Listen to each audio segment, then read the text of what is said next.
EAC Chair on the annual report. Welcome. Okay.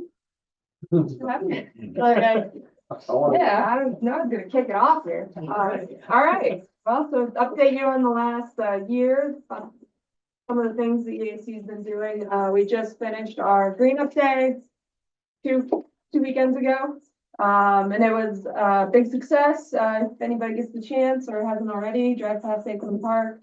You can see all the tree tubes. We have 100 more. So there was 100 trees that we put in last year, another 100 this year, from the 10 million trees foundation.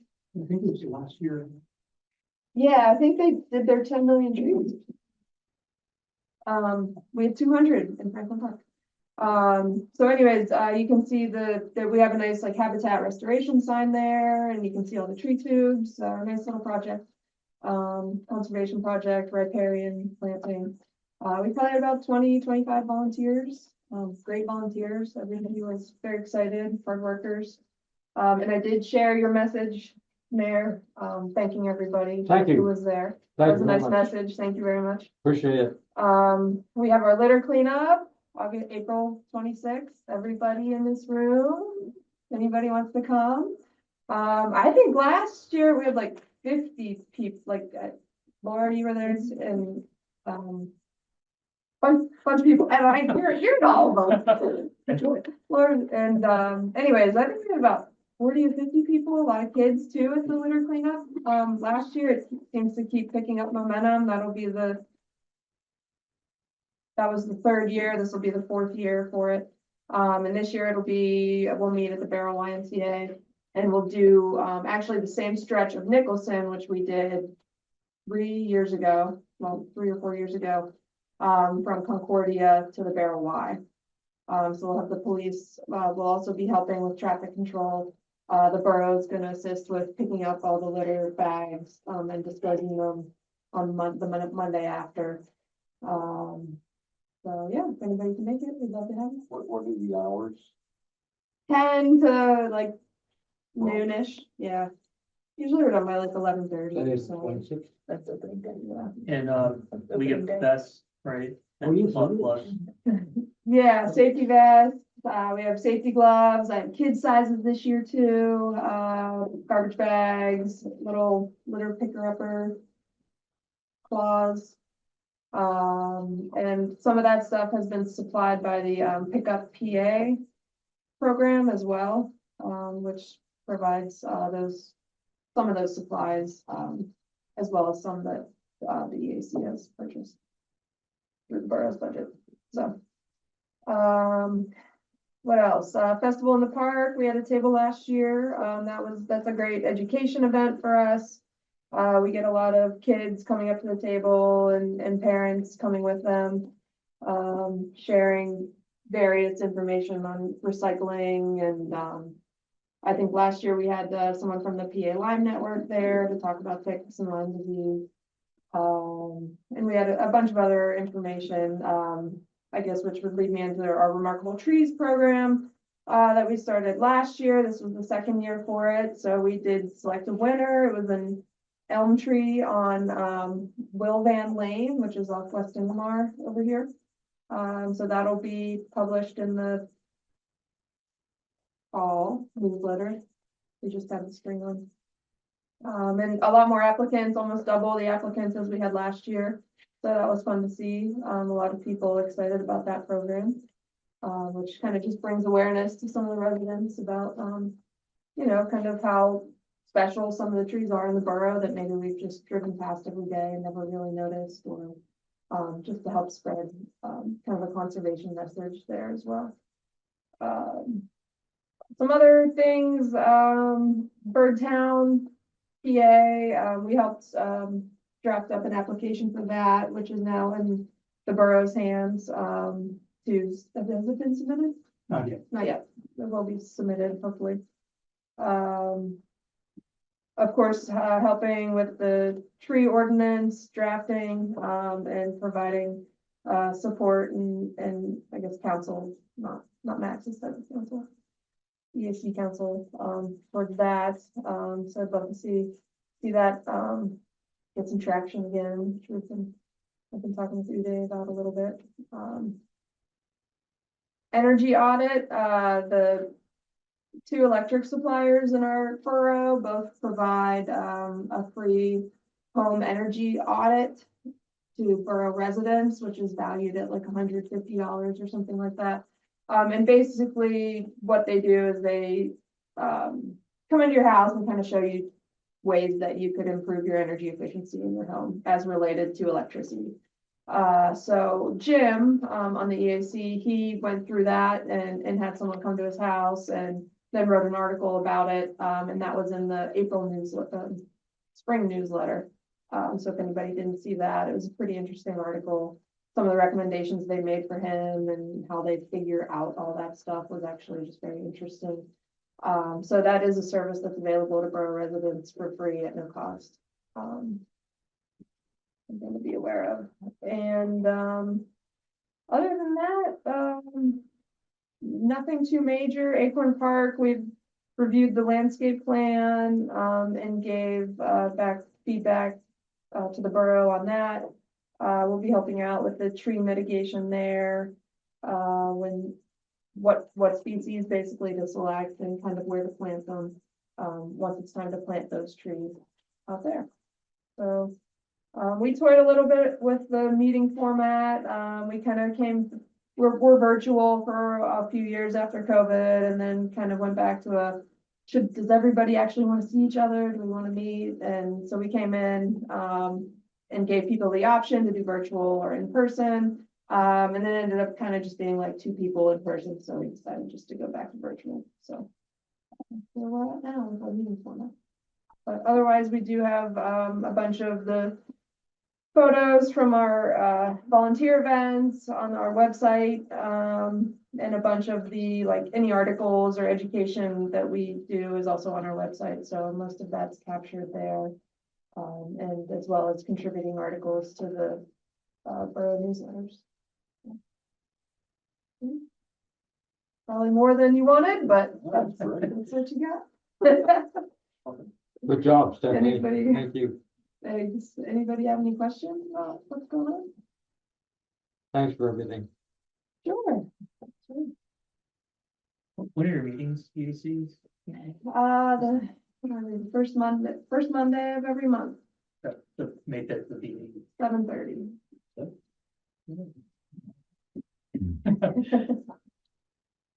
And yeah, and folks, if you're not aware, Acorn Park did make the news, the newspaper. So thank you to the EAC for all the guidance and help on this. Pretty Yeah, lengthy looks article, great. it's an entire page. But yeah, I thought the upgrades and a lot of the things that you guys worked on last year. Okay, there's no other questions. Thank you for coming in. Appreciate it. Sure. Thanks, Brad. Thank you. Thank you.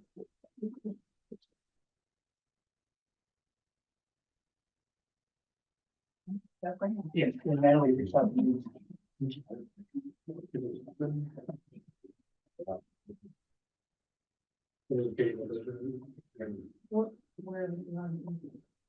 Swiftly here. This thing that comes in every week. Natalie, I understand. I read it early.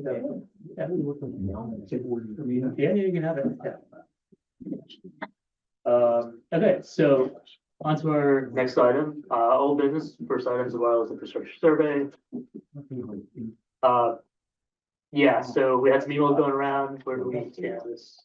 We have, Susan added 4 more questions to the survey. So, I did forward that for council's review.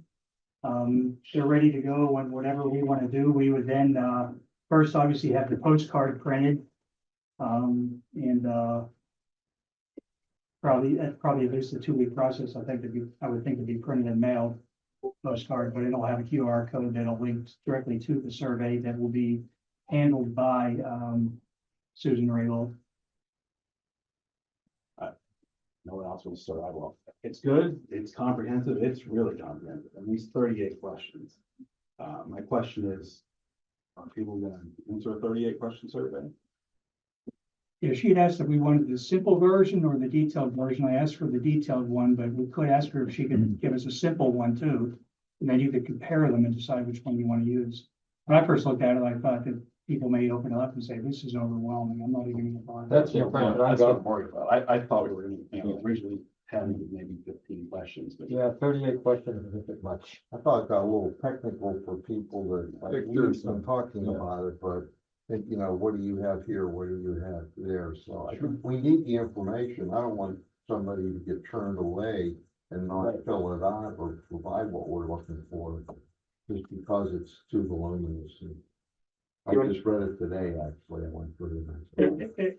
Actually, maybe we can have a link that gives people an option, like a short survey or the long survey. maybe that's good. I'll talk to Susan, see if that's an option. With an estimate how much time it takes to fill out each. That's a good idea. Yeah, So you're not say 10 charging to someone. 15 minutes, I think, Yeah, on the month it out. Yeah, let's see Okay. what the short one looks like, but I also think this is an issue that people are very interested in. So they may want the opportunity to give more feedback. So I think, I don't know about offering both, but I guess I'd like to look at the shorter Well, one. I'll ask her to give us a short one, so we can. Because the fear is that you just pick the long one and then people are like, nah, I'm not spending the time filling this out. As far as the postcard itself, the request was that we do the survey and also do a link to our home rule website. There was language on that postcard, obviously, that didn't apply because Donna just gave me the survey that we use for recreation and made a couple changes, but that's the general flow. If council's okay with that. So one link would be to the wireless infrastructure survey. The other QR code would link to the, our homepage on home rule. And we haven't, I'm sorry, I didn't look. We don't have any more information up yet on home rule? Not yet, no. Okay, yeah, I saw the postcard, but I didn't know. I was looking at what that would link to. what that Home rule would- is still what we originally put up. Okay, So we do have a section under government called home rule that people can click on to get to whatever we want to post underneath. okay, good, because I have some suggestions that for on the website. We probably wouldn't need that if people would sign up if they want to be on that commission or want more information about being on that Right. commission. And again, we're looking, I'll have Susan get us the short survey by the next meeting in 2 weeks. So that we hopefully can reach a decision at that meeting on the way we want to go. I would think that we could probably get the postcard. Well, we're gonna want the printer to mail it at the same time, so we probably can't start the postcard process until we've agreed on the survey. So it'd probably be a couple weeks after that, when the survey actually hits the streets. I would think we'd want to give no more than 1 month for people to respond, because, I mean, if they're not gonna respond to the postcard right away, they're probably never going to. I think a month is maximum. Yeah, So that QR code for the survey will just expire and then they get to the link, it says survey's been completed.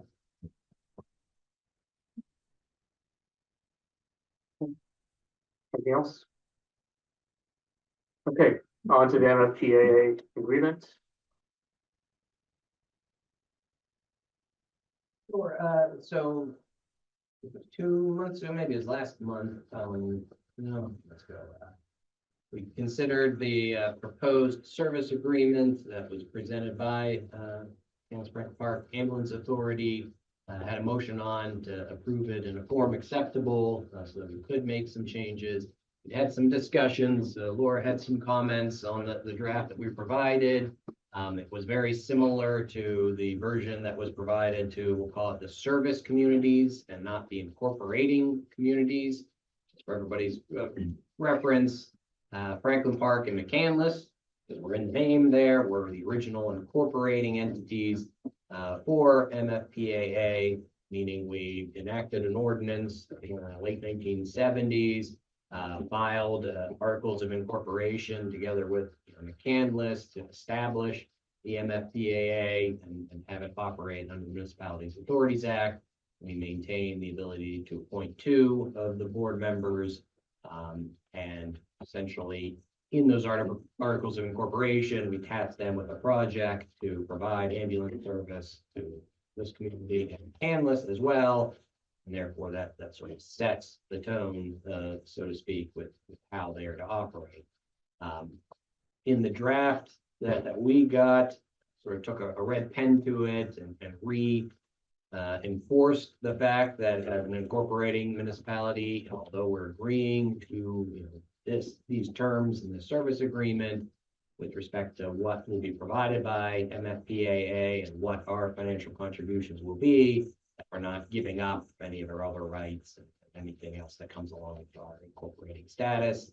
And then because there's the possibility, I've heard that Marshall signed a version that was a bit different. They had made some revisions and edits to their version. Bradford Woods, same thing.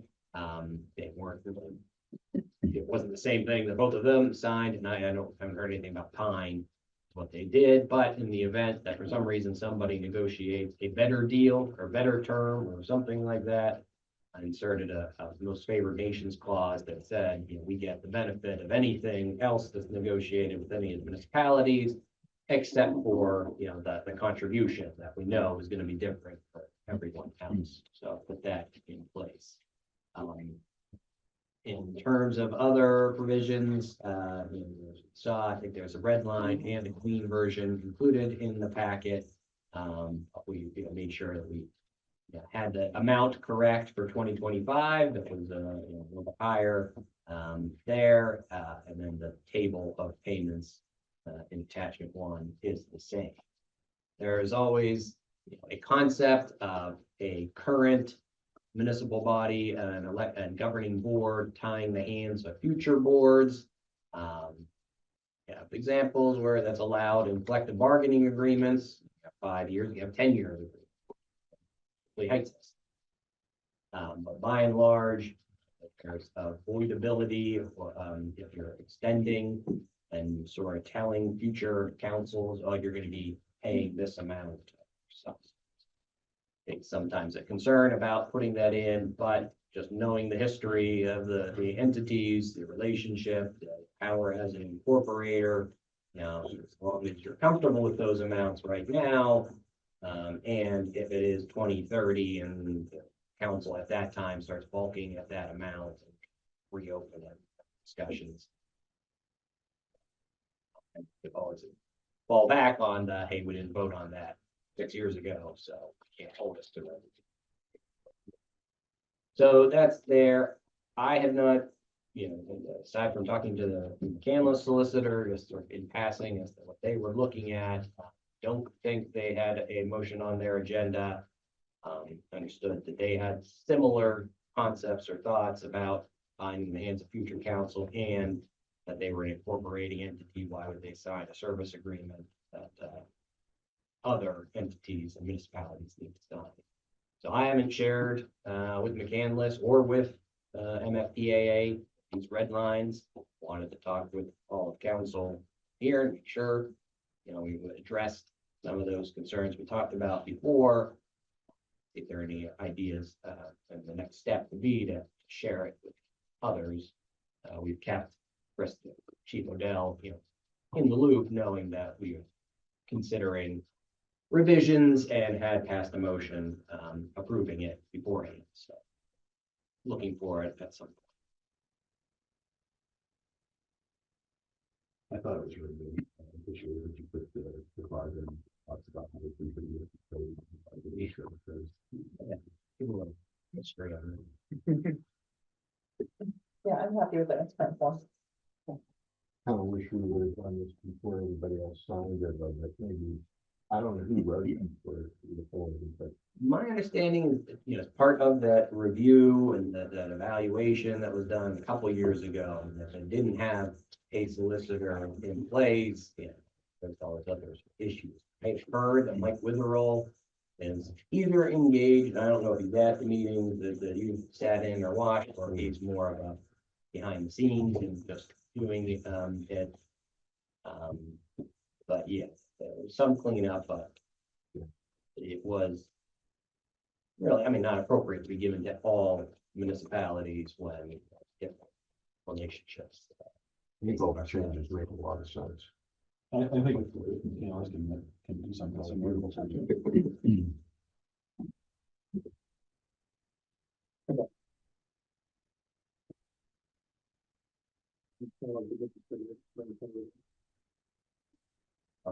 I'll send it on to their solicitor. I don't know if you want to send it on to John Schwend, the manager, or just kind of cover a couple of, Yeah, Yeah, I'll send it to Jake. yeah. I'll cover all the bases. I'm gonna, I want to see it.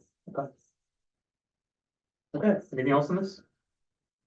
Okay, now on to new business, reviewing the agenda in 2 weeks. Okay, as of now, no public hearings. But we do have the matter of old business, the continuing discussion, action on Cardinal Ridge, 5 plan, other updates that they have presented the approved plan from 2023, have signed the development agreement, have posted the bond.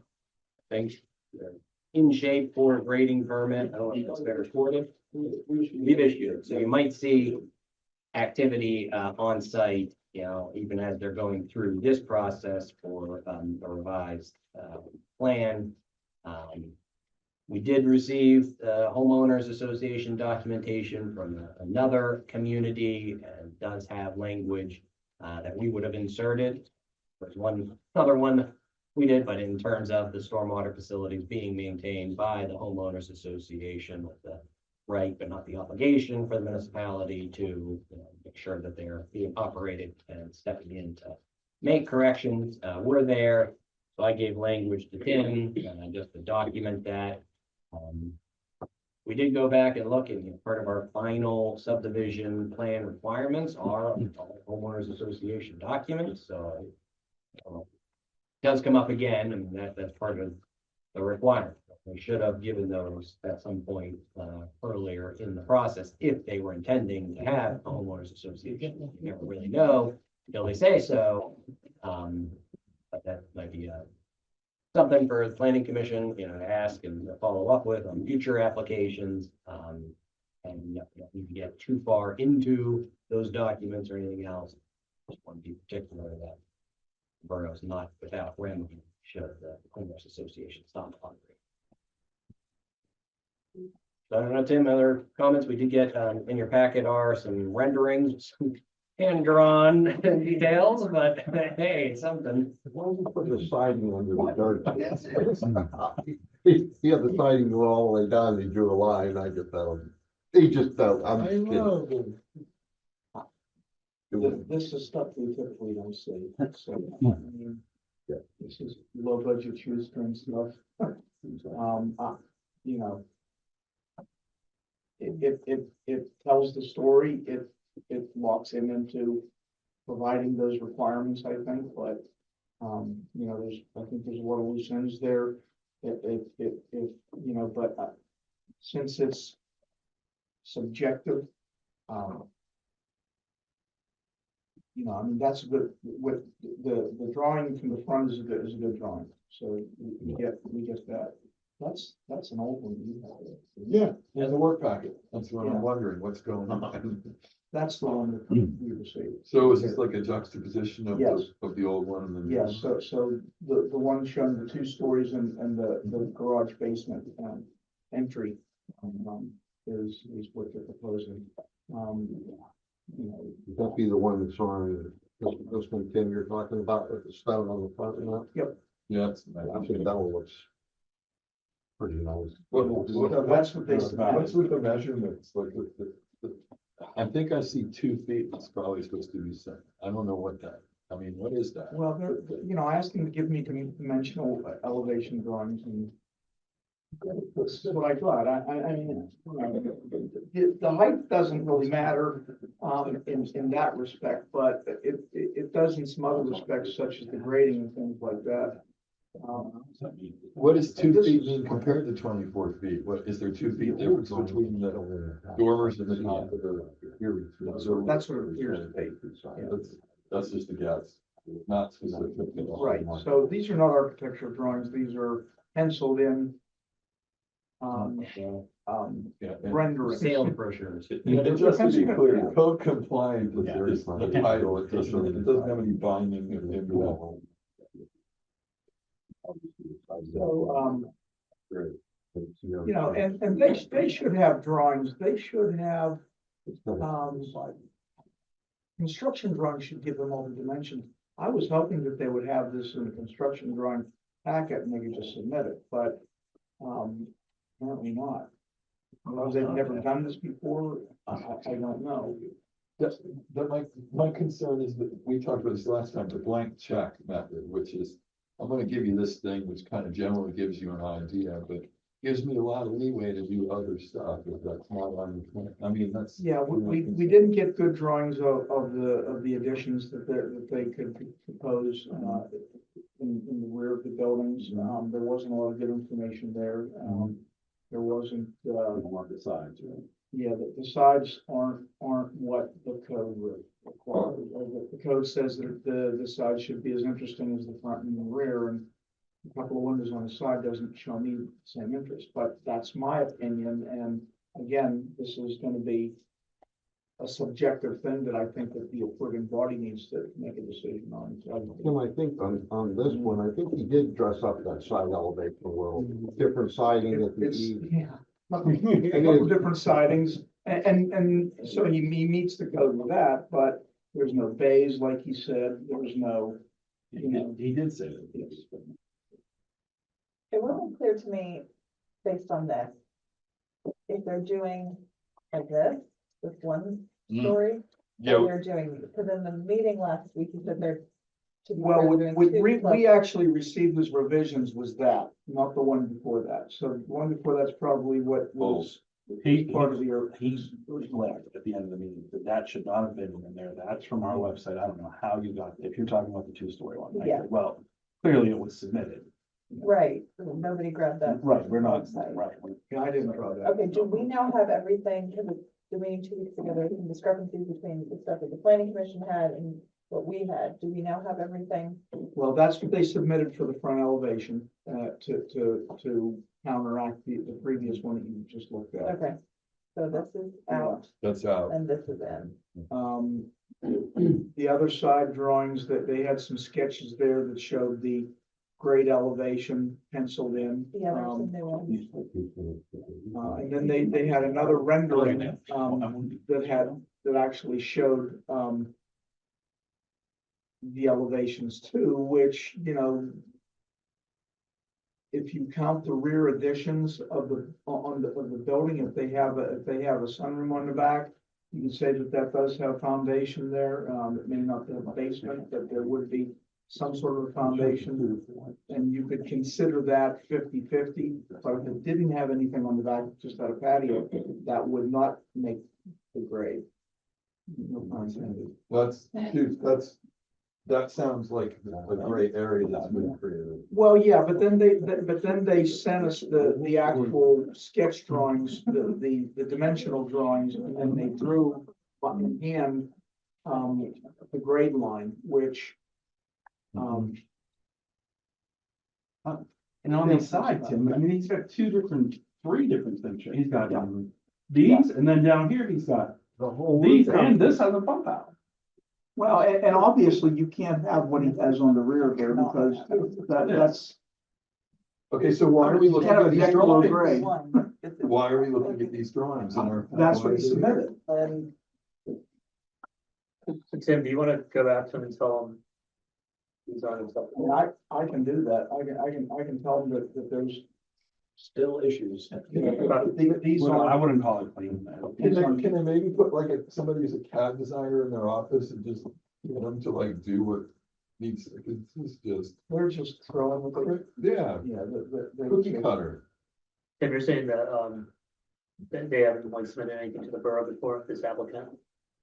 well, I've never dealt, I think what's happening is Craig's telling them Fox Lane Homes, you guys take care of the drawings because that's, and rightfully so, because this is what they're building, but Fox Lane Homes isn't, I don't think, didn't listen to us at the last meeting, and their drawings are just, there's not a lot of effort in it. Okay, there There's must be some standards, right?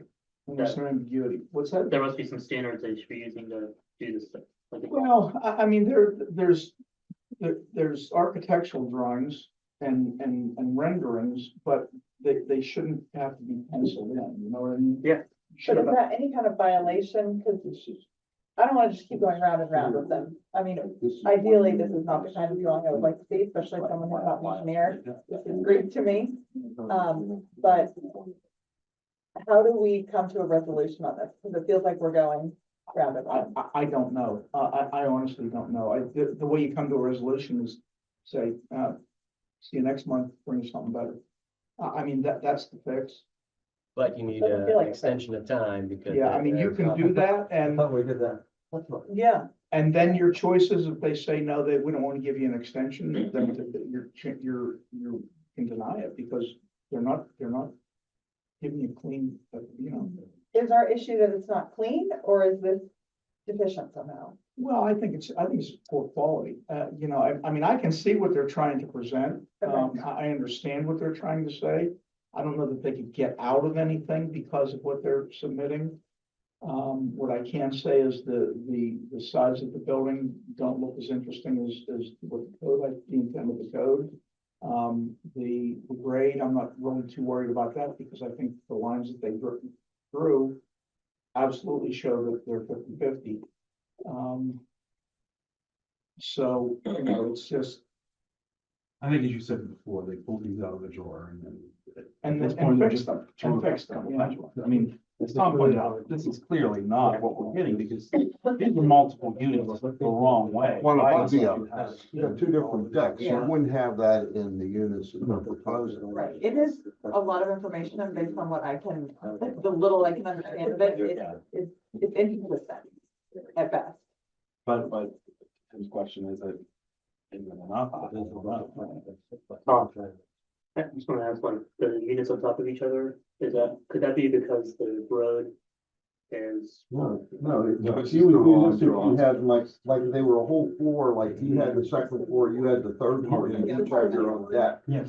Okay, And you're showing the deck under the ground. Well, these, you want to take them off, they're literally. okay. No, I just didn't know if you have like a really steep road, then you've got this deck and then this deck, but if you're looking at it directly, maybe that's, I see what you're saying. but Yeah, that may I don't not be think the case. it's.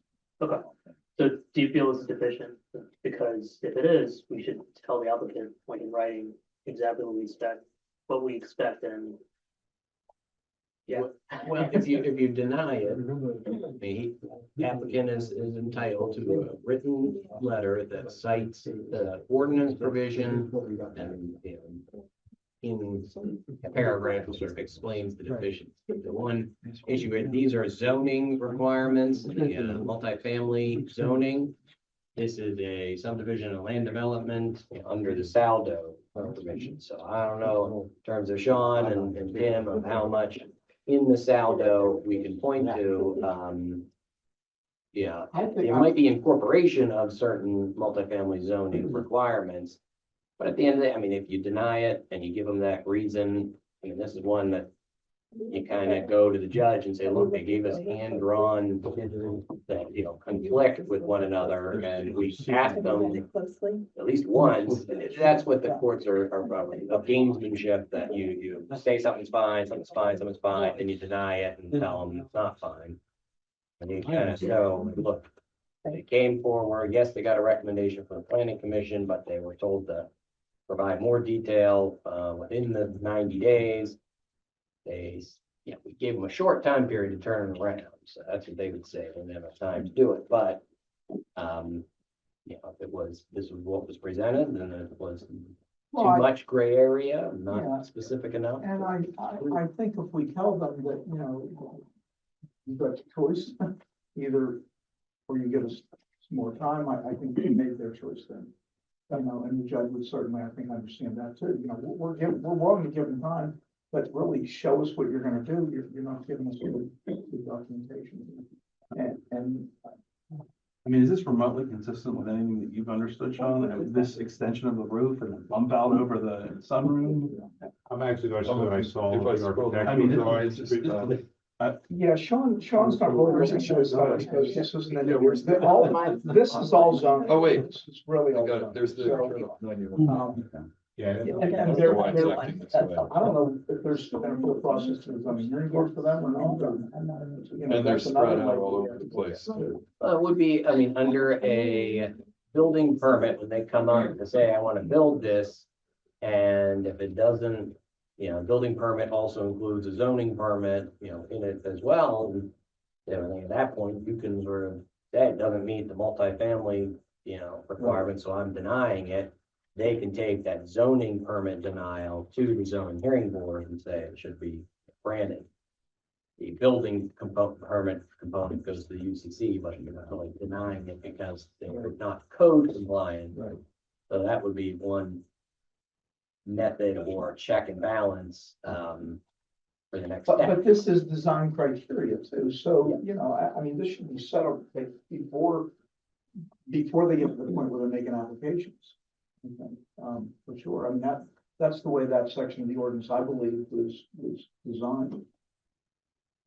And see that this picture that you have here, Yeah, I'm looking at it. that's not, if you're thinking the foundation, that's not 50-50 unless you take into consideration the foundation for the bump out, but not all of those are gonna have bump outs. That'll depend on their, on their, Order. yeah, Size. whatever they sell. And, will one bump out on a building suffice for, all 6 units? Right, and this looks nothing like Just scroll over. the drawing. That's not the grading anyway that they're going to deal with. It doesn't look anything like that. No. I see that, so they should have given us. Well, there's one that's it's crossed out, clearly- but if you I go saw, to yeah, some are crossed. page 82, Yeah. in like our PDF 82, not Yeah. the packet, but Several. it's just crossed out. Crossed, yeah. Yeah, Like, just because ignore this, please. that's a full basement below grade. So sounds like they were giving us what we asked for 2 weeks ago, right? I would say at the very least, it's very. They conflict with each other. So we tell them like this kind of like specific concerns that we have right now and. Well, I can tell them, I can drop it down to them tomorrow and say, look, these, I still look, these, yeah, this is not, and I'm of the same opinion, this does not meet, this isn't showing us what we're looking for. We want more professional drawings, we wanna know exactly what it's gonna be. You're not meeting the mark on the sides of the units because they're not as near as interesting as the front and the rear. And we're not telling you what to do, show us what you're gonna, give us a proposal, we'll tell you whether it's acceptable or not. We want more detail on the construction of the rear decks, the rear sunrooms, the rear patios, we want better drawings, and we don't want penciled up drawings, we want professional Right, drawings. with 3 different versions. Yes. They could grant the extension, after that phone call, not even come. Yeah. And To waste your time, we'll just table it, we're if you taking it can't home. make it, you got your grading permit, you're not digging the foundations anyhow right now. Right, If you want some time to do it right. map these out, that will be fine, we can extend, just an extension of time till next month. And if they say they want to come forward, we should have the form ready for them to sign for an extension of time. We're not gonna do that, you're going to council with this stuff, and it's gonna be a problem. Okay, so Tim, do you want to talk to them and like lay out, even after the phone conversation, like just they have email, I'm assuming, right? Okay. Follow the say for a conversation and, 5, 6 bullets or whatever they are. Just want to check with everyone. What do you think? Have Tim follow up in the morning. Yeah, I mean, if you're not happy with this, I'll just tell them, you need better drawings, because what you're showing here, first of all, can't be built. And it's just, you're not giving us good quality drawings. We need a clean packet too. We can't have like old stuff, marked up stuff that's crossed out, stuff that contradicts. Okay. We need a clean packet. Yeah, the rendering should match the drawing. Yeah. But that, I don't know where that one with the single floor above. That's at the very, the one. That's an old thing. That's a. That was probably, was that from the old package? Okay. And I tried to separate You did. them in the packet, I marked the revised, so. Yeah, it was because clear. we did not Yes, get that very, yet, so that wasn't. That's when He was up here that. Yeah, it was. If you look at it, it's received. It says received, right? You guys can see the stamp. Yeah. In January. Yeah, in Yeah, so- this office, not. Okay. So this may not be on the agenda. in 2 weeks. But we would want to keep it on just for the fact that we tabled it. Yeah. Until this That's meeting, you know, but I want might table it again. If they do the extension in advance, or if they show up, we tabled. Okay. If they sign right then and there, we'll take action. Okay, is everyone okay on this?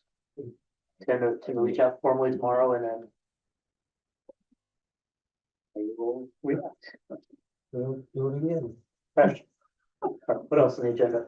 While we're talking about this, I have Oh, a yeah. couple notes from the LSSC letter about the, open spaces and then, or the fee in lieu of that. Is that what it, I was looking in the ordinance, and I couldn't find where's the fee in lieu of and how's that fee determined? That fee's determined by, an equation that is, specified by cost of land, the current cost of land. Okay. And honestly, that was current cost of land probably 5 years ago. 2016. Okay, Yeah. so it's not a good. I think so, John. So, you know, that's something that we may want to look at again, but we have to reintroduce that in as ordinance, Right, to, I believe. I think we preserve the right to change that one by resolution. Okay, well. But it's in the ordinance how we do it. Yeah, and how so, it's set up. but we haven't done that. I think I made mention of that a few years ago and we just never did it. Survey of. And I don't know whether that would bring any more money or bring any less money. I mean, nothing's getting any cheaper, so Technically, she's more, it's, it's gonna be more money. I remember John saying 2016 is when the last one was done, but this applicant's already in process, so. It would not apply to this applicant, Right. This would be for new. but it's a I good point. don't wanna incentivize them, developers, to just pay for this as opposed to leaving open space. Well, you don't want the money for the parks? Jeff trying to paint me in a corner. Well, Yeah, no, money for but, parks. but here's the thing, But though. the idea is we want green space, we want openness. we If you want green space, then you have to worry about, is it gonna be maintained? So everybody may be on board to maintain that green space and play equipment and everything else, but when that family that moves in there and has a wonderful time in those parks for the first 10 years, get old, and the kids are in high school, and nobody's really using that stuff, and nobody has any incentive to maintain anything. Now, who's gonna maintain it? And if we accept it, then that's more park stuff we have to deal with. If that money comes and we put it in our park, then our parks are able to be whatever we want them to be. Is that what we're doing now? Is that what I'm doing?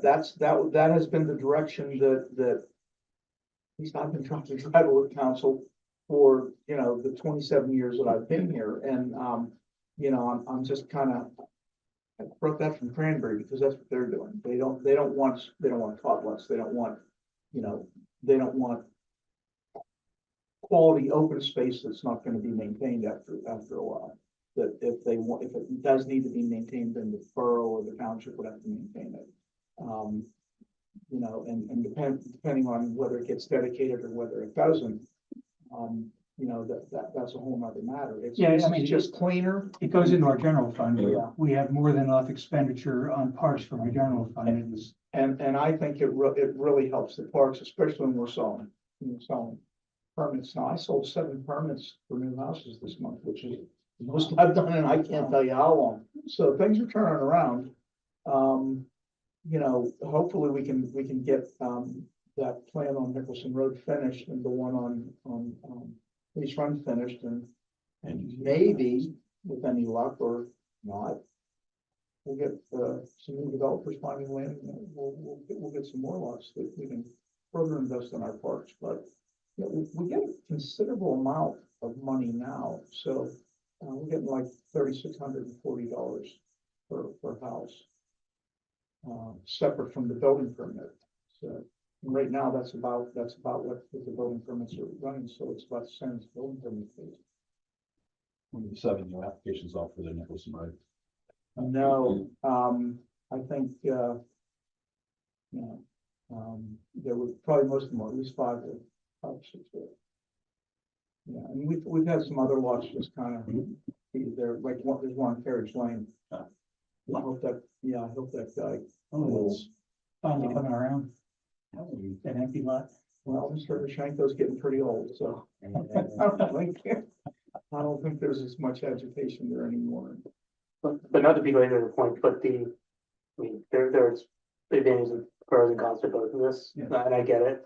When I just look at Settlers Walk, you know, they have all that stuff, right? Do they maintain it? I'm assuming they maintain it. Well, they have been so far, I think, but at some point, you know, it could get to the point where they're not maintaining. You know, when everybody becomes older than younger and when everybody has a lot less kids there, I think it would just not be as good as it The is. main issue with the developer can put it in, wasn't as advertised in terms of like the brochures and what people, like, so they would come to us to say, hey, make him do what they said, and we said, and then it wasn't Yeah. us, that we just said, there's a spot for a tot lot, and whatever goes in there. Yeah, so we did have a little bit of that too, so, Like the tennis courts, whose responsibility is that?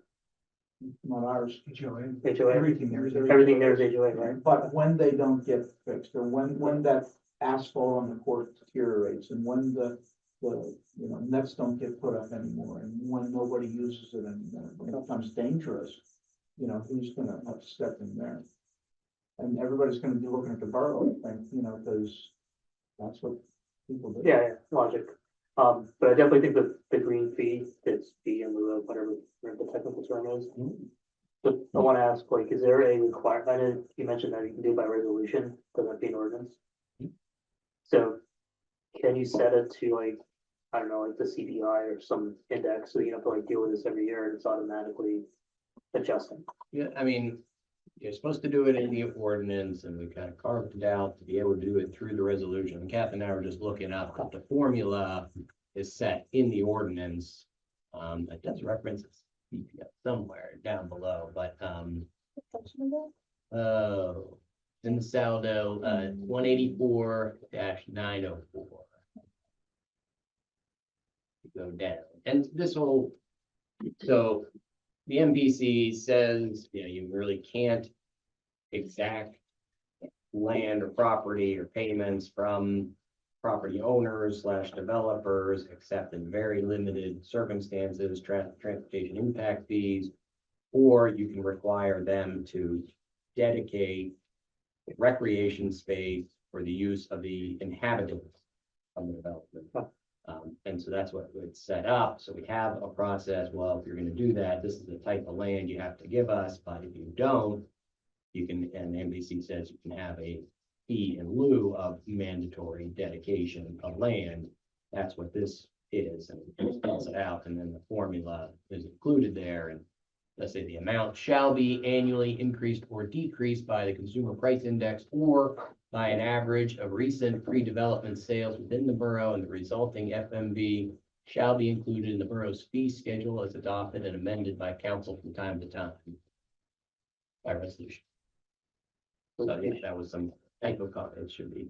Fee should be like 4,600 or something. Instead of 30. Well, it all depends on the estimation of the cost of land. Well, I mean, it's both. You could do it that way or by the CPI. That CPI is like 3% a year. So you're gonna bring money on the table. Well, I'd be interested in looking in this further and seeing what it's bringing us in terms of money and or space. But that's all I need. And you know, there's other things in the ordinance too that allow us to get green space, and we may want to take a look at that and make it a little bit easier to comply with, because it's really hard. We have that, subdivision, what do they call it? Conservation subdivision section of the ordinance, which allows more density in, you know, like R1 zoning districts to be, not more density, but the density to be on smaller lots if they're giving up quality land for green space. But it has to be quality land, and the quality land, you know, according to this, to our ordinance and all the details, and it has to be like really good usable land. It can't be hillsides and detention ponds and stuff like that. So, you know, but that's something we may want to focus on if we're really looking for green space, and we're encouraging some development. Okay, sounds good, thank you. Speaking of development, things moving forward, we do have a third addendum for Memory Lane Venture slash Bliss. This time, we'll fight over the increase of the financial security. And then also Black Oak Investments, the one by the self-storage facility is pretty much done. If you remember, it asked for 100%. Sean's report last month found there's still some issues. Mr. Carmody got on the phone immediately afterwards. I don't need all this stuff, so you can expect them that they're going to try and get a further release or some point, but we put on and provided them their second extension of time, and because they've done some work and decreased their financial security, they're not going to be increasing it for us, even with the 10% that we calculated as part of Sean's last staff report. So that's on as number 5. The other items are paying money to the ambulance authority and the library. So I do want to point out, if you're making quarterly payments, this payment should technically be made, but that's made. Because the first quarter, first of 3 payments, what's this term for, not quarterly, quarterly's 3 months, but 4 months, whatever that term is.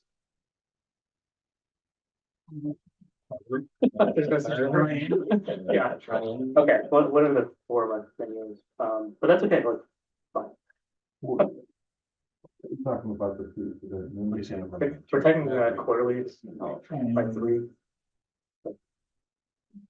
If that's all it is. yeah, All I know but I'm cool with keeping it in there now. The scholarship recipients. Invite them later, but We had 20 applications. They are all being reviewed as we speak. Anything else? Thanks. Nope. I do want to think about the green fee. Or whatever the technical term is, because the CPI is already in there and we are leaving money on the table. It's the only thing I just want to add there. I'm all for going back to the resolution and getting this, indication based on the CPI. Why would you not do that if you were authorized to do it? I totally agree. Yeah. Okay.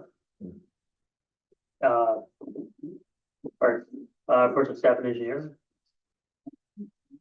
Back on the list. I submitted a report, and also just to mention that, the obligations we had that were due at the end of the month of March, have all been fulfilled. We had get the financial, Mayor Deuce forward the financials to the ECED. So that was accomplished. Then we had the pension, detail, the AG 385 was done on time as well, so. That was all I had. I have a quick question. What is Springbrook? Should already know the answer to this. That's our system that's essentially the accounting system that I look at it. Gotcha. Really kind of feeds into that. Okay. And then on the agenda, where we always have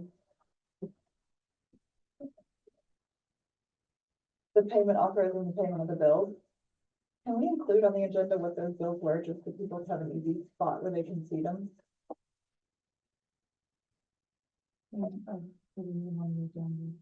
With motion number 4. Yeah, under the motion, we do this regularly, just say that, so just for authorizing the payment of the bills, but can we include in their little table of what the bills were? That'd be on the- That'd be quite- That'd be an extensive Yeah. list. they're available on the web page. Yeah. Maybe we could link to Maybe, it. or reference that available on the web. Yeah, just so, because I think people would like to see that, and it'd be nice for them to be able to have a way to see it relatively easily. I know it's on the website, but I think it's easier if we either link to it here or, We can mention as reference on the website. I'll get a motion, I'm going to say the motion, say the council authorized payment of bills which have been reviewed and approved at the last meeting Available. and are available, which are available For review for review on on the site. maybe a little more specific than on the website, but yes, I'm fine with that. Right, so you want the URL, so the Would the person have to read out the URL? No. Or- What color? Well, could there be, is there a landing page for it? Yeah, There there's should be a landing sections, page. the Right. finance department, or I don't know. There's finance section, right? Would it be hard to have a landing page? Say the landing page for the- In the finance section of the website? Yeah, We'll work on it. yeah. Okay. Thank you. Okay. Tim? This month, it's a zoning hearing board, we have, two hearings, one will be for a front yard encroachment on Wary Drive. Of an addition of a home, and one on Brain School Road for a encroachment into the side yard of a dwelling. Planning Commission this month will be looking at a lot line revision, which is uncommon for them, but the reason I've sent it there is because there's gonna be alteration to an existing private right of way, and that's that little plan on Taylor Lane, right off the Rochester Road here. And the reason I'm asking the planning commission to look at that is because I think there's a little bit of a loophole there. But I'm not sure how we can tighten up, but I will be talking to our solicitor about that before the meetings, maybe get some direction on that. What it does is that it's gonna allow one lot off of the private lane, which we typically don't do, and I don't know that we have any hold on that.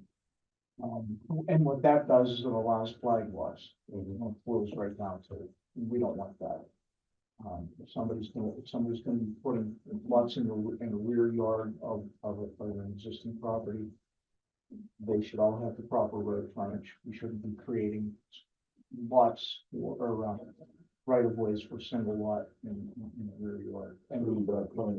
Well, it's bad planning, but you know, I think we can bring this to the planning commission because there has to be some design to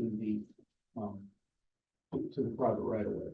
So they're gonna have to specify how they're gonna build this and how it's gonna be located and what's gonna happen with it. So that's why it's going back to the planning commission. And then obviously, we're also gonna be revisiting the use overlays at the higher volume intersections. So we'll get back to that a little bit. Anything else, I think we like a run deal. Why are we looking at use overlays? Didn't we talk about this a month ago? I'm gonna be confused. We talked about redevelopments, you know, Young World, Tenement, so.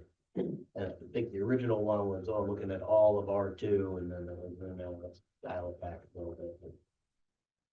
That's the current thinking, perhaps an overlay, you know, really have the one across from the Yeah, lot. I don't know how to do this, you know, spot zoning wise, without doing some sort of an overlay, and we already have the mechanics for that in our ordinance, so I think that would be a good place to start. That's at least the direction I'm pushing the planning commission, but if we are gonna be doing some convenience things at intersections, the you know, the high visibility intersections or coffee shops or whatever, I think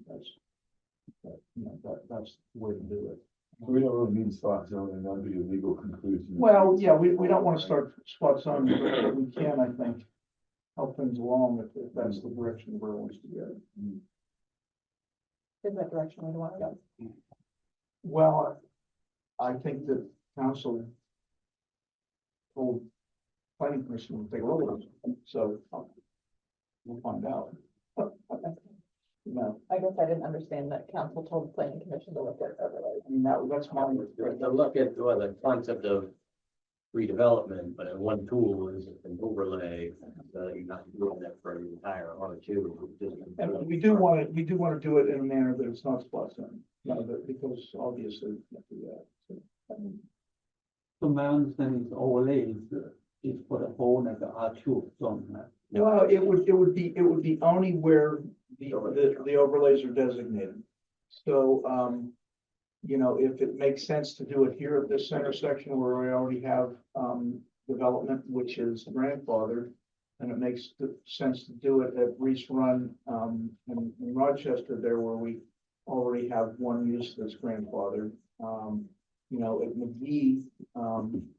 McGee Road, we also have the old bottle factory. It's not quite at the intersection, but it's close enough, and then we have a church there, so it's a little bit more developed than just a residential intersection. And I think there's some validity to that where we could take a look at that and say, yeah, this could be useful, this could be nice, we could, encourage better growth. Or we just connect to do case by case. That means Well, that it wouldn't be some- case by case. What we would have to do is say, we'll designate, this area here within these lots at this intersection and this intersection and this intersection for overlay, and then, the overlay regulations would be established for those overlay districts. So we would have to lay out the property boundaries of that overlay, for whatever intersections we choose. And then also, figure what type of use should be in there that's allowed over and above your R2, your regular R2 zoning district. Because my concern is always like when you talk about the redevelopment and since we are at the beginning, we all look at the small area, and so do we really need to expand, or we just like Well, that's something that can be discussed through the process, starting with the planning commission, and you're gonna be right there on top of it. yeah. So that's why I'm trying to understand what exactly we're looking for, and so. And my understanding is that can we just focus on that small area of beyond work, and if people want to put some small shop there, and we will look at the possibility and what we can do with that situation. I still don't understand why we need to expand and just like means and look at other area and whether they can be developed or something. So that is Because all. you don't want to give the appearance of spot zoning. Yeah, I think we pick just that one property. That's what you're trying to say, if you pick just that one property. But why do You they make an bring- exception just for that one property, which. Yeah, we can't do that for that one property. That they may have be able to regain some ground at the zoning hearing board, because I think there's a track record showing that property isn't really able to be sold for anything else, because it's been on the market, and if they can show that there's been a relatively reasonable price set, I think that, that's come through here before, as an experience. And as I understand it, you can do that for financial purposes on properties that can't be used for what it's owned for. Whether that's changed or not, whether that's somebody else's opinion, We talk about dimensional variance. Yeah, and use variance. but that has gained some ground here at one point. So if that case, then my understanding is also like if we cannot let people and there's some shop or small shop there, we just tell the applicant that we can't do that. So why we wanted to. We could just say, really we're look not at it. interested in changing anything. It's my And understanding that may end up being the decision. It's or my understanding the recommendation. council wanted us to look at Young World and potential other intersections like this one, to see if something different could be done. I mean, If council doesn't want us to look at this at all, then we won't. we'll just ask planning commission to step down from it. Yeah, and we'll just say, that's it. Young It's World- easier for me. Yeah. I mean, if that's the direction council wants it, now look at it, we won't look at it. I think I just didn't realize that was the message that got conveyed. I don't think there's anything wrong with them looking at it. And I think maybe they could come up with options that we didn't think of, or at least that I didn't think of. I just didn't realize that was the message that was conveyed. Yeah, I thought council was saying that coffee shop looks like a nice idea and that maybe this intersection we can look at as well. But again, it's much easier for us to do nothing. When I find my email, I'd send it on after the discussion. Yeah, because I'm don't thinking that remember. the meeting is I kind of like feel like most of people, committee members are kind of confused and with what need to be done, somehow, so that's why, and that's why. I'm asking like what exactly we're looking at, we really look at it and kind of like the redevelopment of like the intersection, or we look at it, and the specific area or something. So it's really like the message is not that clear, and I don't think that committee members, and most of them, probably some of them, and understand what's going on, but I think most of them are kind of confused and with what kind of, What is the directive? Yeah. Did you want to consider a coffee shop at Young World? Because if you do, then again, you can't just say this one property in the entire borough is to be this and nobody else does. You can't do that. So does council want us to, and the planning commission to consider looking at Young World possibly being a coffee shop and therefore potentially other major intersections having that opportunity as well? Or do you just want to say, we don't want a coffee shop there, we just want to leave it the way it is? And again, that's less work for everybody. It would be every intersection, right? It's gotta be uniform, Yeah. so, and there's gotta be a standard, so it's probably something within 50 feet of the intersection, major property, major. Major. What's the definition? Keep in between mind major that and minor? the way that 5 Points is zoned now, it's kept 5 Points. Well, that's a different zoning district, so that's not, that's not, First, That's pink. we don't, yeah, we don't have to worry about that. So we're only talking about 2. We're Well, on R1 or R2, I mean, you know, I don't know if there's any place in R1 that would be considered, but that would have to be part of the consideration, I think. If we looked at a coffee shop at Young World, would that impact this property also? Well, you can't, what you can't do is change the zoning just for Young World to say, we want to help out the people that own this property, but nobody else. And that's the message you're sending if you say, we're going to rezone just this property. if we look at key intersections, Dennis, and there's like 5, I'm making that up, there's 4 or 5 of them scattered throughout in the second ward. It's an intersection, it's probably more likely to be a commercial, a light commercial use, like a store over here, like they were talking. Right. And you say, I'm gonna allow that just in these 5 or 6, I get it. make that an overlay, then it's not considered selective zoning. Yeah, I understand that. Is there a standard between major and minor intersection? Like what is the? Yeah, what Yeah, is so, the so standard? we have arterial roads, collector roads, and. Okay. and, That's already defined. Neighborhood roads, cul-de-sac streets, things like that, so that's all established by our ordinance as far as what the streets are and their listed out. so if that case, I think that the message and right now become a little bit more clear, just like, probably we should tell that, planning committee that we're looking at the, major, and the intersection and which is, and this Well, one, that the one. major intersections would be West Englemoor and Rochester, Reese Right. Run and Rochester, McAleer and Rochester, just in this strip. I mean, you know, we could even go as far as say Pine Creek Road and Branch School Road. Maybe come up with a few more, maybe even in the R1 zoning district at Wexford, Bain and Rochester. You have the whole Dragon area, and then you have Duff City area. Yeah, because those areas already have businesses Right. that are non-conforming. So we could kind of rein them in or maybe redirect for better uses than what's there. If we want, if we want something other than what's there now, it may morph into something better, or maybe not, I don't know. It's just, somebody will be mad about it, but that's just politics. Well, yeah, in this case, we have 2 businesses that were there that the building's not acceptable there, and this setbacks, nothing works here for even a little store. We already went through that. So rather than let them be, what are they gonna become? Blighted properties, or? I guess the only other thing you can do is tear them down and build a house. Well, and if you're tearing them down, if you're gonna tear them down, it may be better to tear them down and get a better. Right. Use, a better building for the use that can be there. Now that district, that overlay district out across from the YMCA has not taken off.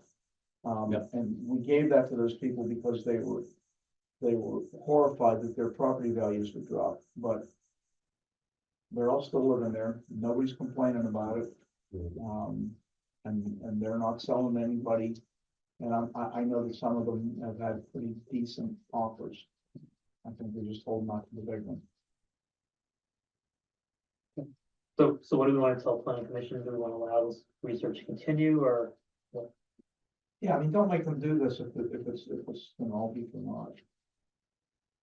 What does the research entail? Like what kind of, what are they gonna do? Like They what, they could come up with anything. I mean, because I wasn't given a lot of direction, I had recommended that they look at the overlays, because that can be something that's done easily without a whole lot of changes to the zoning district. And then, you know, those overlays could be quite different than the business model type overlay across from the YMCA, and be more, neighborhood user friendly. You know, and then we started talking, there was a little bit of discussion about how far out does that go? You know, and what type of businesses are there that are non-conforming, and so I don't know what they're gonna come up with. This is gonna be discussion, and, you know, if at some point, you know, they need and come back to council and say, would like to have, a little bit of a budget here for a planner to help us out with this. Just something to keep in mind where that Young World is, if you consider that as a major intersection, if you do this overlay. Yes, you might get a coffee shop, but those other 3 properties at the intersection, they can cash out, and you might have a Dunkin' Donuts, maybe a gas station. Well, something but like you can also drive that. You can keep it neighborhood oriented and not allow McDonald's in there. You know, I think there's a lot of things that you can do to allow mom and pops. You know, at least design wise, you know, Okay. because McDonald's isn't gonna wanna come there. Nobody, no big name is gonna wanna come there. There's just not enough traffic. But it will become commercial, so that, Well, it will yeah. be some, there will, it will A lot of the possibilities. breed traffic. I don't know that you get any more traffic, but you will have parking things that they're gonna have to, that we're gonna have to establish those requirements.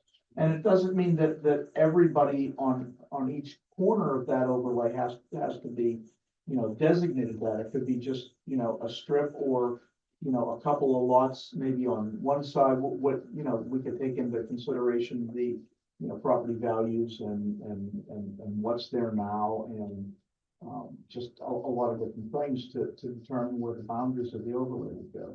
But this will make the situation very complicated, because if, for Well, example, if it- you develop yeah. one corner and the other 3 corners, and the owner will ask, why you don't let me do it? Well, I mean, you are gonna get that, so everybody's gonna want something for themselves, or nothing won't for want everybody. it for But themselves. the question would be, how could you like to regulate that one? Because then if you give the permission to one corner, and then you have no right to just like stop like other 3 corners, right? Well, that's why That's why we have zoning and Yeah, why that's we what have I'm restrictions, saying. but this is why we have a planning commission to think of these. Yeah, this Things is and something, decide. that they need to hash out and come up with, and, you know, look to the solicitor to see if we can do that, or decide that, you know, okay, this is getting bigger than us and we need help with this.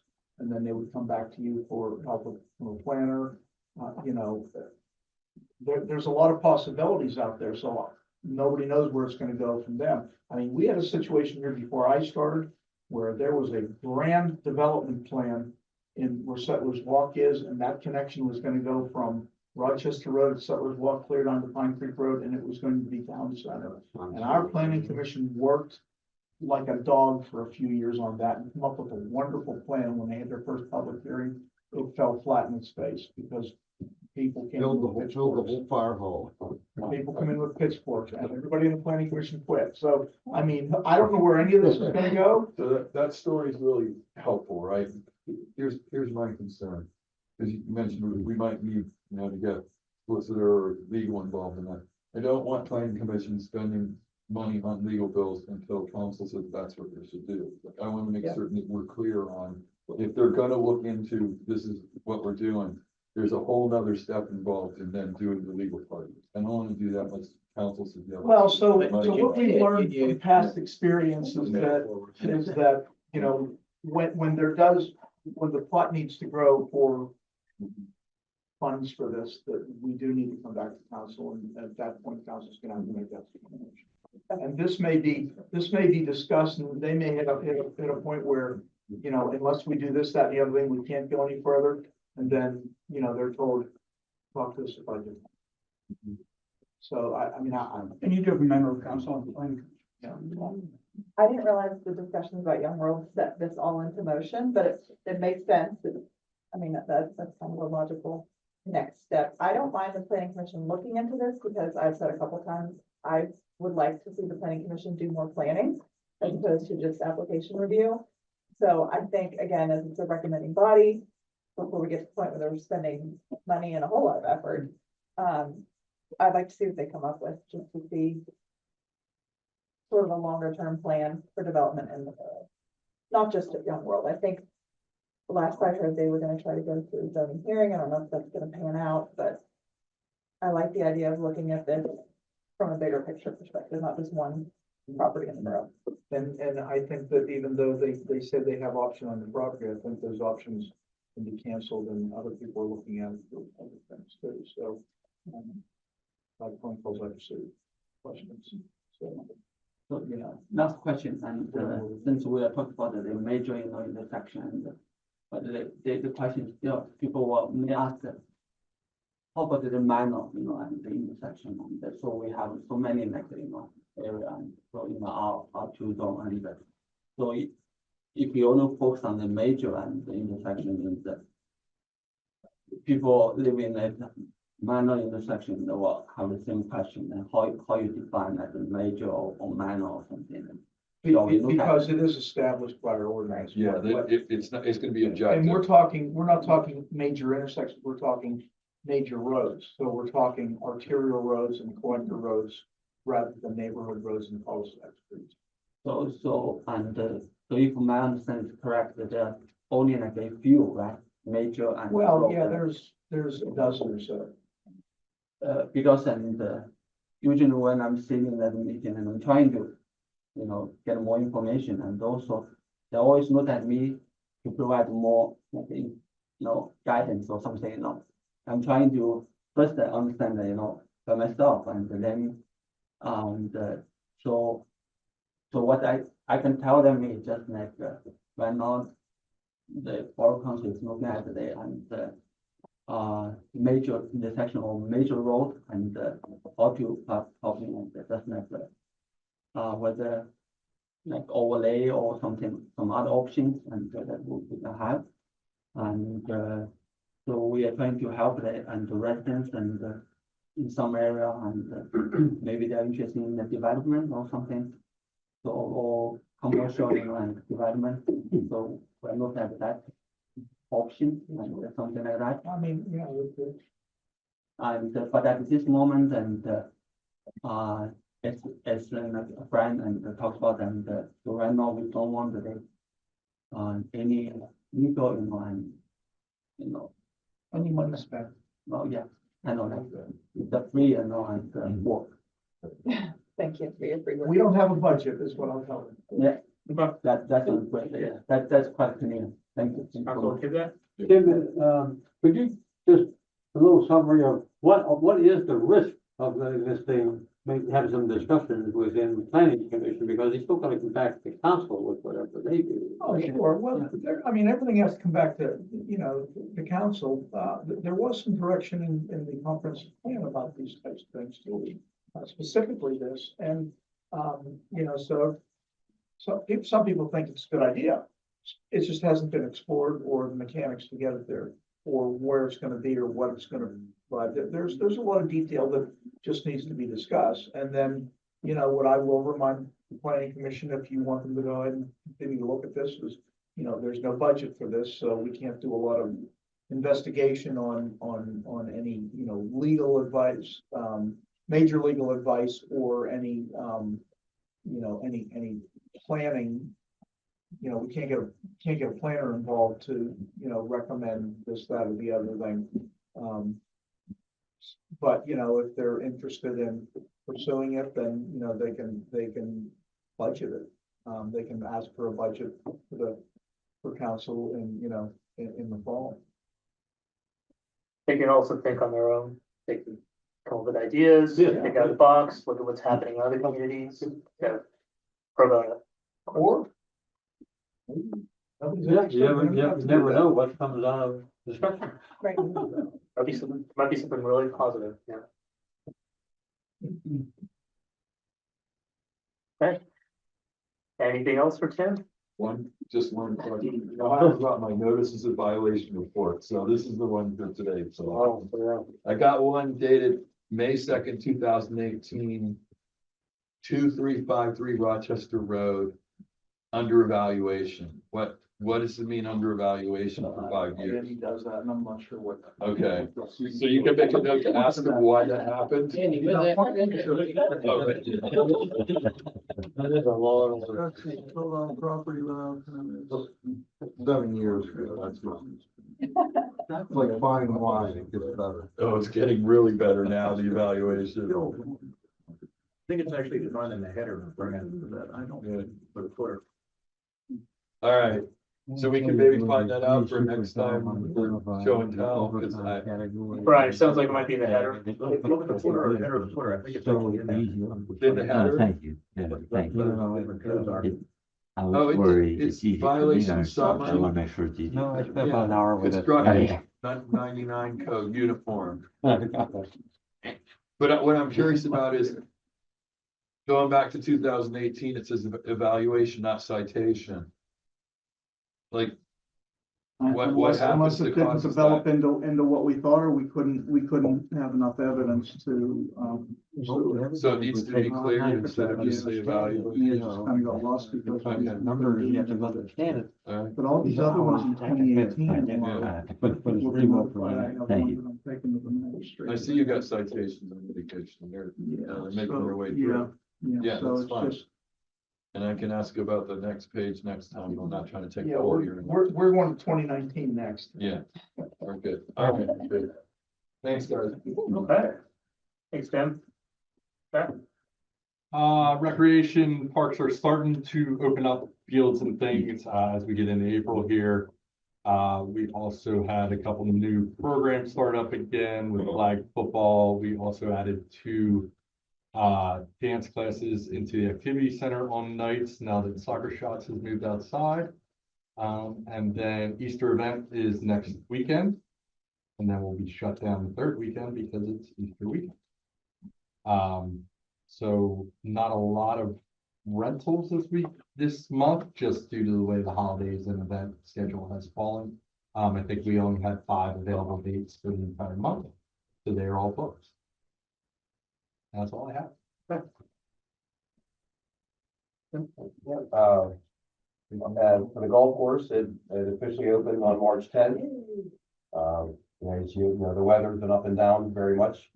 But at the end of the month, it was still a very good month. We matched last year, even though, last year we opened March 1st, so. Everyone's coming back the same as usual. The league should start next week as long as the weather lets them. And then in the parks, the guys just completed a walking bridge over by the lower lacrosse field. We replaced the decking on it. It was in pretty deteriorated shape. And then the only other thing that I would have is on the baseball fields, we've talked about field 3 and 4, the different elevations and the drainage issues. There's a fence, there was a 4-foot fence that divides field 3 and 4. That because of the drainage issues, we had to take it down because it basically over winter fell over and it was just slumped and sloughed.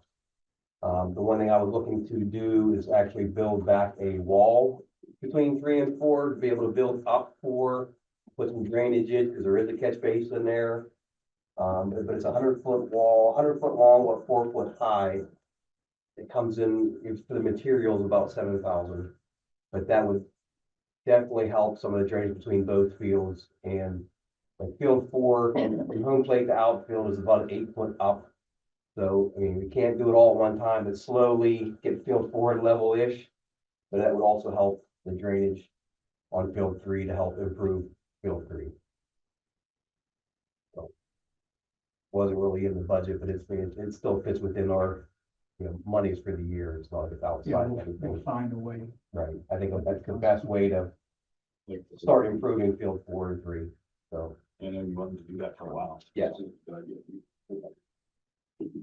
All right, that's all I have. You said one of the golf leagues left? There is one that left. Because of the scheduling conflict? No, it's been an ongoing between 2 different leagues on the same night. It's been a 30-year, 25-year battle between them. We had discussions the last couple of years on how to make it better. Basically, there was an older women's league in between two men's leagues and speed of play. And when you're a league play, you're supposed to be like a ready golf. You're not, and we've asked the ladies to, they were doing double par, which when you're in leagues, you try to not really, I had to have the ranger a couple of times last year for a few weeks, try to encourage ladies on how to speed up and how to. So the only one solution I had was actually flop the two leagues, start them later. And, they were upset with that and I decided to move on. But finding that out, half of the ladies are not leaving, so they're not gonna be an official league, but they're gonna come in right where they were anyway, so. We're In the later slot. in the later slot, so, I mean, they claim they have 24, we keep numbers every week. They are already averaging about 16, so we're only losing about 8 golfers. So in the end, and the person that I spoke with, she wasn't at the moment interested in running her league, but she's open to the possibility after. She's an Appleworth teacher and she didn't want to travel as far as they were going because they're going earlier. But they loved being there and they didn't want to leave and they didn't like the antics that were going on. So they're hoping that everything will settle down between the two leagues. So that's kind of so we're losing 8 people. Which there's always people that want to play at the end of the night anyways, general golfers, so that kind of opens that up as well for people after leagues at the end of the night, so. What do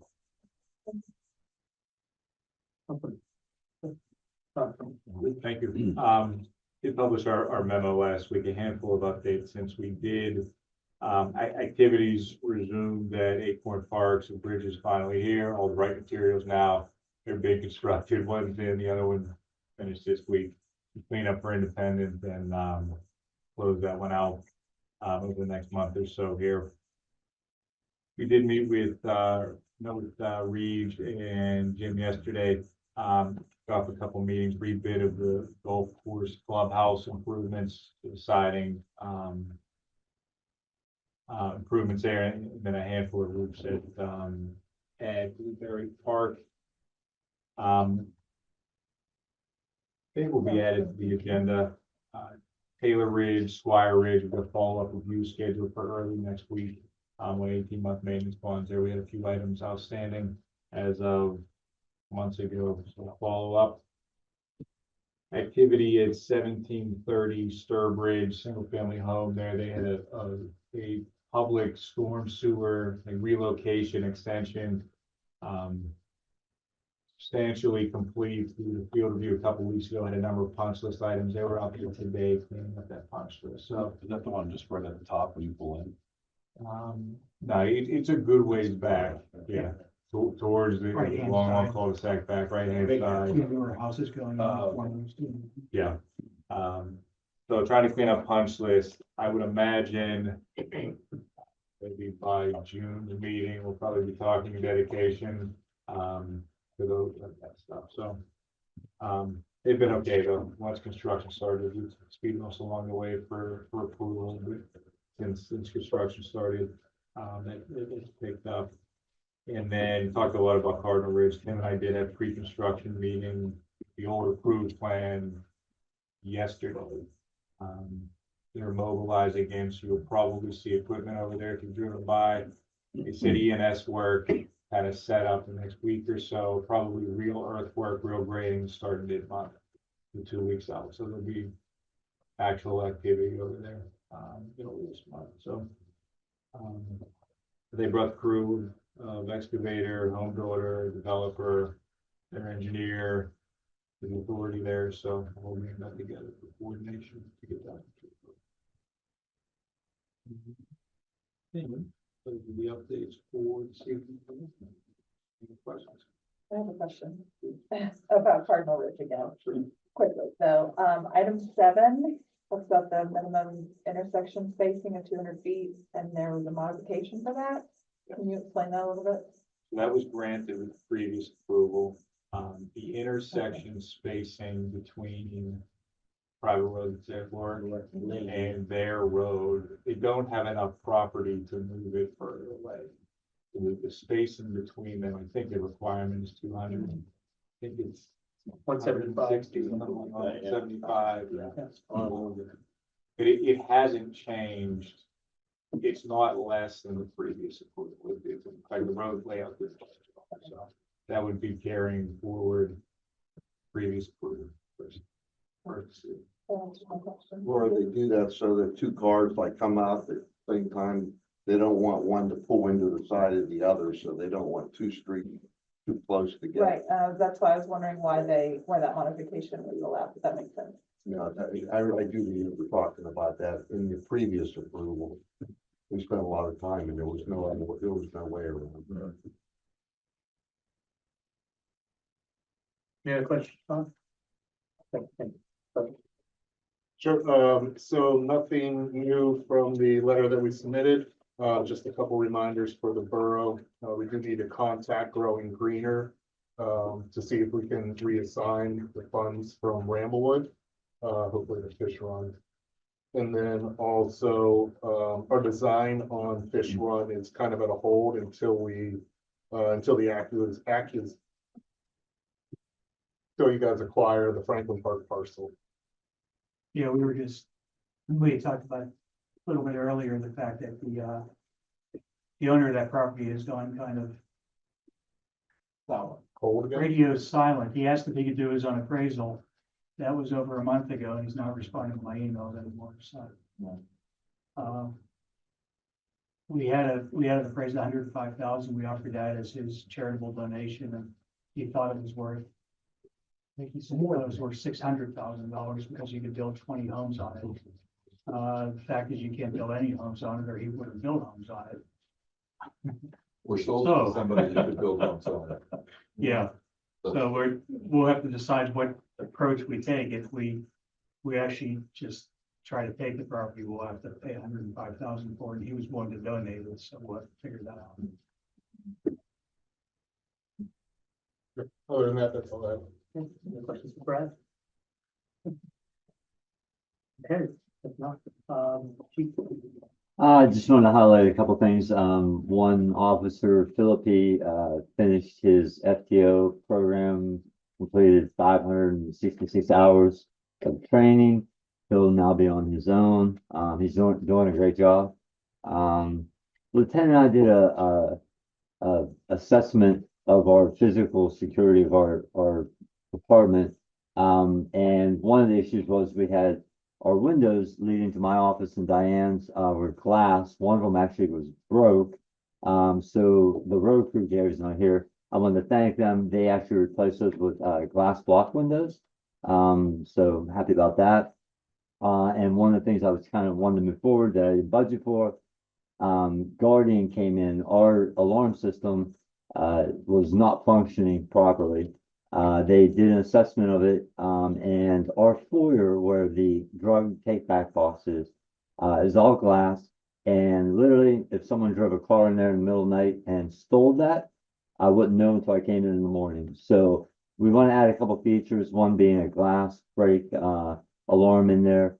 The other one is a button in the jail cell area that is an emergency call button. If a prisoner, witness, victim, or an officer went down, you hit the button, it'll automatically set off an alarm, ring the 911, and that way somebody can come and help.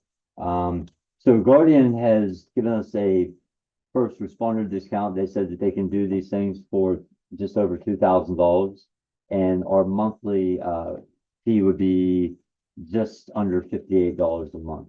So I was hoping to move forward with that. You should. I agree.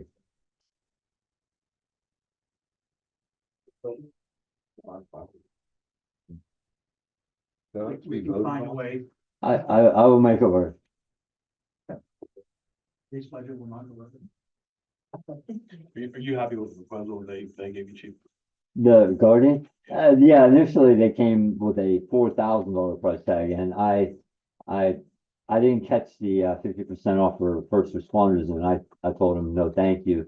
And then he's like, well, you know, it's going to be $2,000, and so that seemed more reasonable for that.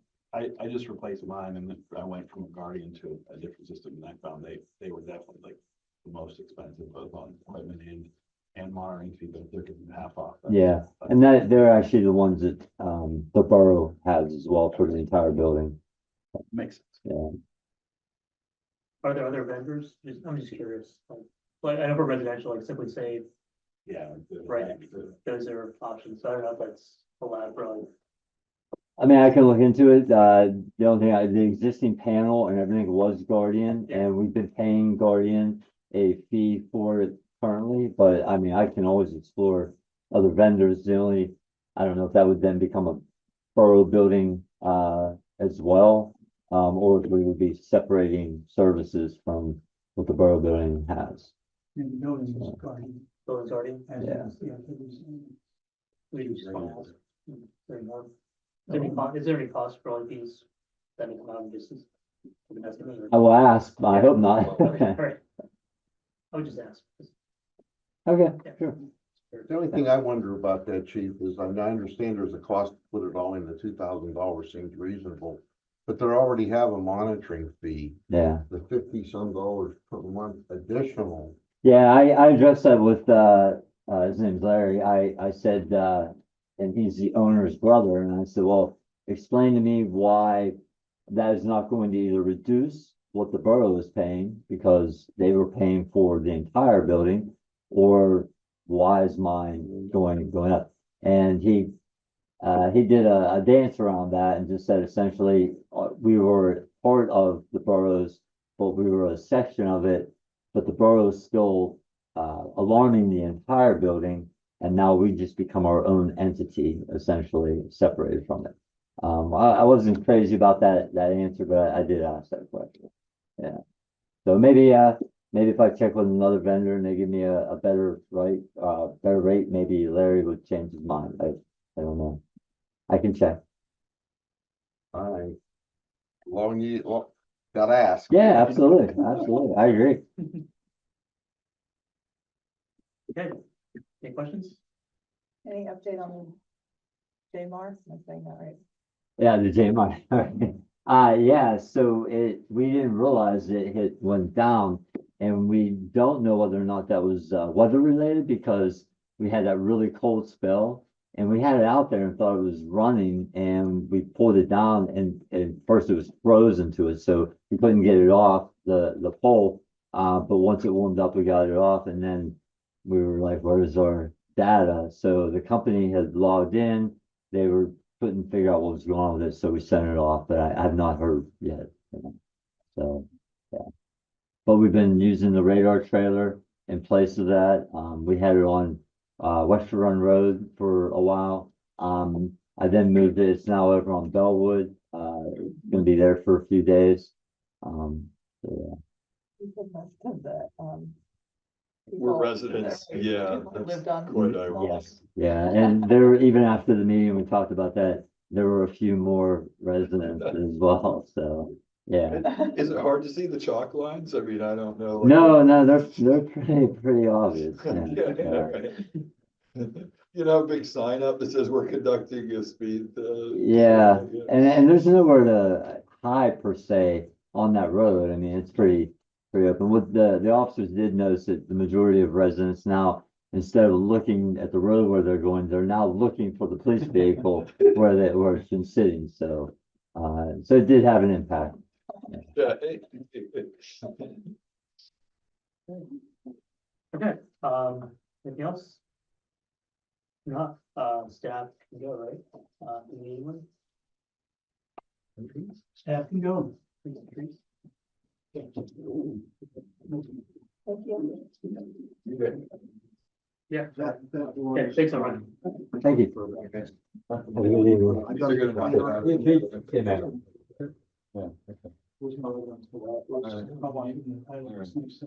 Sketchy, huh? Right away. Ordinance. Green tree.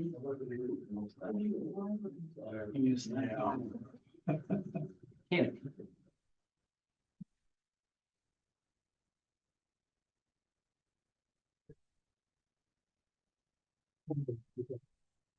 You're not gonna prank?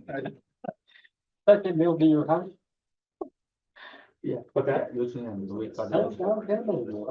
have. I've never seen that one before. What was that? Did you get the other one? No, I still not. Not Okay, the yeah. North Hills. North Hills, yeah. Yeah, I don't know. I always, I thought you started to get them. That's why I don't bring them to you anymore. You don't get them stuff? No, they stopped coming. Oh. Well, I can I didn't know make they a had the poll. specifically. Yeah. Oh, no, she's stringer for all. You should. They're all Why not? Yeah. I would like to advertise in the Trib, it would get you in the Weekly Herald. and Yeah. White Star.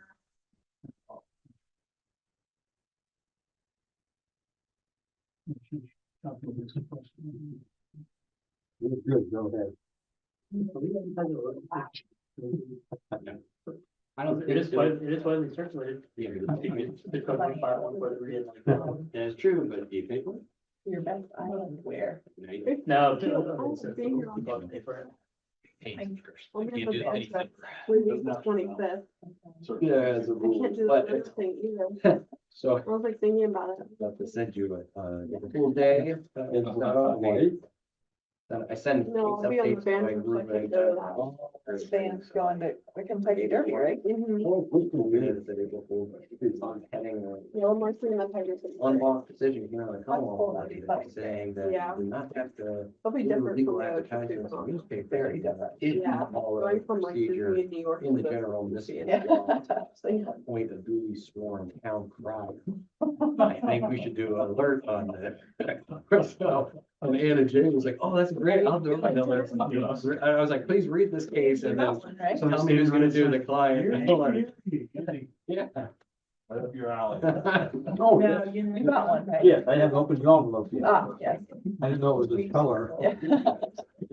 That's for the island Is thing. that something you can put in your That's own April little garden? 26th. Maybe, Same doesn't day. say can. It's a big day.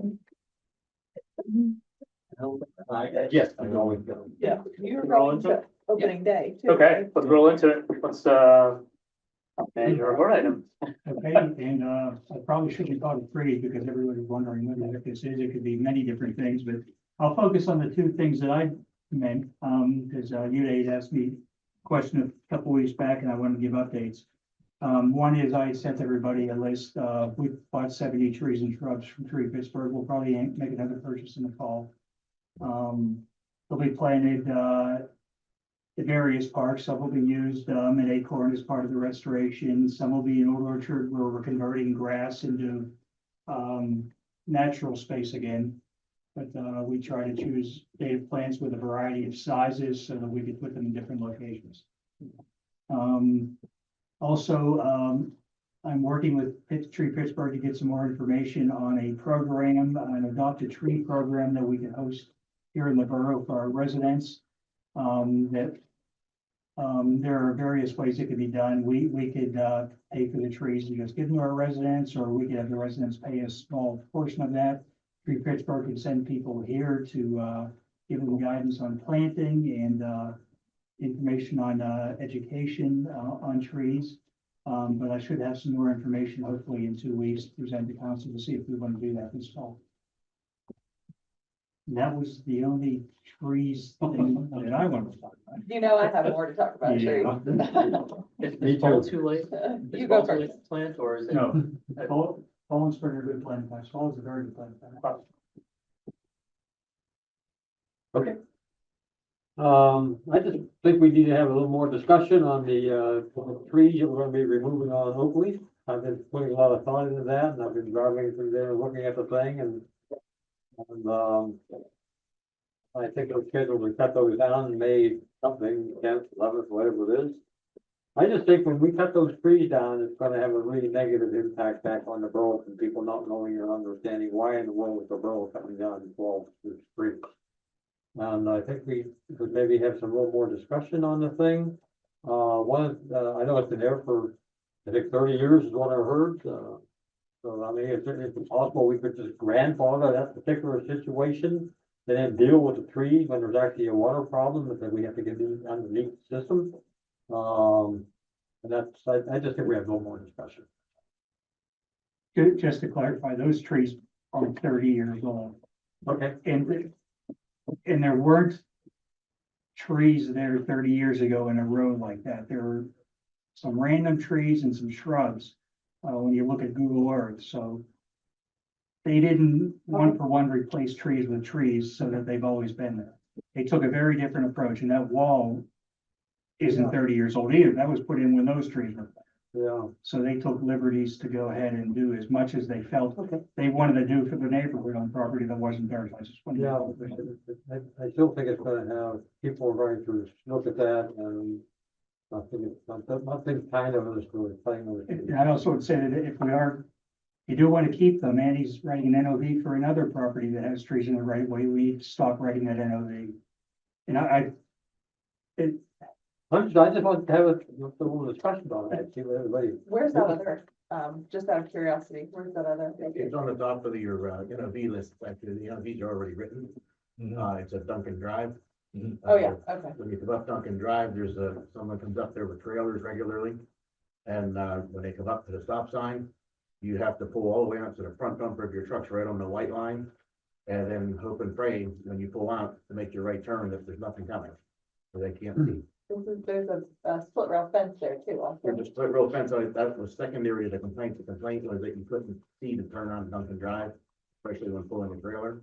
And, when I went out there, you can't miss the fact that the fence is on the street side of the stop sign, so it's obviously well into the easement. And when you do the measurements, it's the Duncan Drive has a 50-foot easement, so approximately 12.5 feet back is all public easement. And when you look at it, the telephone poles are in the public easement where they belong, or back at the edge of the 50-foot.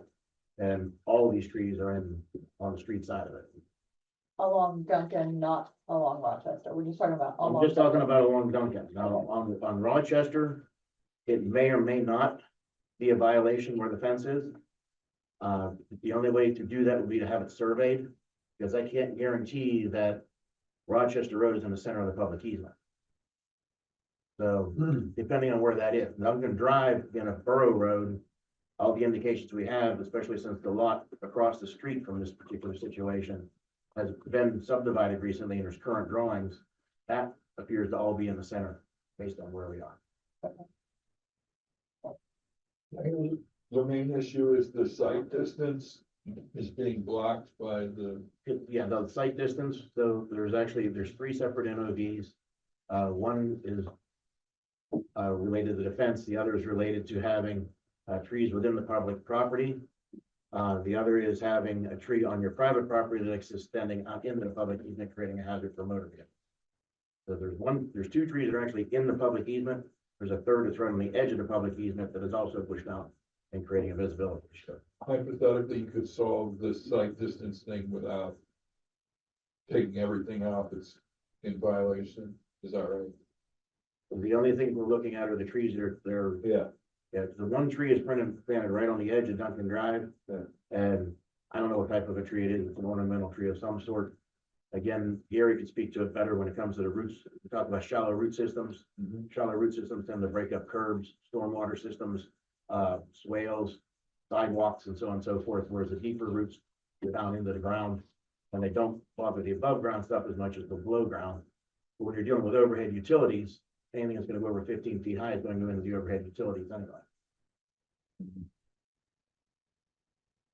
Sounds like a different situation than the original tree thing that we were talking about. Oh, yeah, I'm sometimes on Google. Yeah, I think the bottom line is, if you want to grandfather those trees in on oak leaf, we need guidance on, I mean, if we come across things in the right of way, trees, fences, should we just let them go from now on? And if that's the case, then let's just raise the ordinance to say you can do what you want in the right of way. Well, I don't think it needs to be quite that black and white. I think there's some nuance here that we may be missing. Okay. Hold on, I'm trying to look on Google Earth here. Are you suggesting we leave the wall there? Or is it just the trees you want taken down? Or not taken down? In my opinion, it sounds like I haven't seen pictures of this but the reference we keep hearing 30 or 33 years. I don't think anyone's arguing that the wall has been there for 33 years. I would be fine taking the wall out. I can't speak to whether or not obviously those trees have not been there for 33 years, but what you're saying is they're not Yeah, any, been, Yeah, about 10, 12 years ago is when the trees were put in and there was no permits that were given. In order to do anything in a public easement, you gotta have a permit to disturb the public easement. but Andy, prior to that, you have a picture from Google Earth, right? Yes. That showed that there wasn't a row of trees there, It didn't appear to be a row of trees. There were trees there. trees and And shrubs there, but There's not a nothing row in any of the trees. planning that we pulled up that shows that there was any trees that were being planted there for that There was development. no landscape mound or anything like that, so the trees likely could have actually been out of the right of way. They could have been out of the right of way. They could have been planted on that private property right there, and there were, I don't know where they were. So 12 years ago, everything that we're seeing now started. They, Not yeah, they 12 decided that trees that were there were ratty. Yeah, And that's what Mr. Jennings told me. Yeah. So they decided they would cut them down and put in some new trees. right. Actually, you need to back up just a little bit further. The trees that were there grew out into the public easement. And they blocked the sign originally. So someone at the borough, it wasn't through the zoning office, we have no record of it, so I'm assuming it was Public Works. When it said, we have to cut these trees back, as a courtesy, they mentioned to somebody saying, look, if we cut it, we're either gonna use a vegetation killer, or we're going to use basically that brush hog that's mounted on the side of the tractor and drive down and mow everything off, which is gonna leave it looking really bad. Being it's a development, you trim these back, you then need to make sure they're maintained. Okay, so they were aware the trees were a problem, they trimmed them. The trees, then of course, being pines, when you trim the lower branches off back as far as you need to trim them, they're gonna die. They're not gonna stay green. The same thing's gonna happen to these trees, trim them back, they're gonna die the same way eventually. So then, at that point, that's when they decided to replant the trees. They took the trees down on their own and planted them all on their own. And that's where we're back to now. The trees weren't maintained again. The trees grew out, well into the public easement and obscured the signs. As a result, there was a complaint. That's what started this whole thing from happening. wait, so you're saying last time, 10 years ago, wherever that was, when they trimmed the trees, those trees all died and they replanted new ones as a result of the That's trimming? what the bottoms of the trees browned out and looked ratty, so they decided to cut them all down. That's what he because- said, yeah. it's- So the ratty trees were not the trees that were there before there was purposeful landscaping. It was, those were landscaped trees that he said were ratty after they were trimmed to clear the way for the sign to be visible. But we don't know if they were landscape trees or what, the trees that were there as a courtesy, and this is where in the past, what has happened a lot of times when you need to, we run into this a lot of places. We try to clear our public easement and right away, nobody wants anything trimmed in front of their house. But you wind up with branches growing out over the road. So this continually is a problem. We had it over on, I think farm playground, over by Playground Road. We had a whole series of hedges for almost a half a mile down that road. Hedges growing out over the road. We went back and forth and back and forth. Last year or the year before, finally, that you have all the motorists complaining about the branches hanging out over the road. They have to drive over the center line and so on and so forth. Yeah. So we finally got that resolved. So it's not an uncommon thing to have occur that you wind up with growth that people have placed in the public easements because we tell the people they're supposed to maintain that public easement. The easement that abuts your property, you're supposed to maintain. But a lot of them take that as we can plant anything there that we want. The trees that were there originally that they took down, I don't believe were planted as part of that development because the developers didn't own that section of property. These are just trees that were. They were there. occurring They were there, so they that were, was Predate, let's say the timeline was 10 years ago. Those were the trees that were just there right. 10 years ago, and then So when those died because they were trimmed to allow the sign to be visible, then they replaced them with these landscape trees. correct. Okay.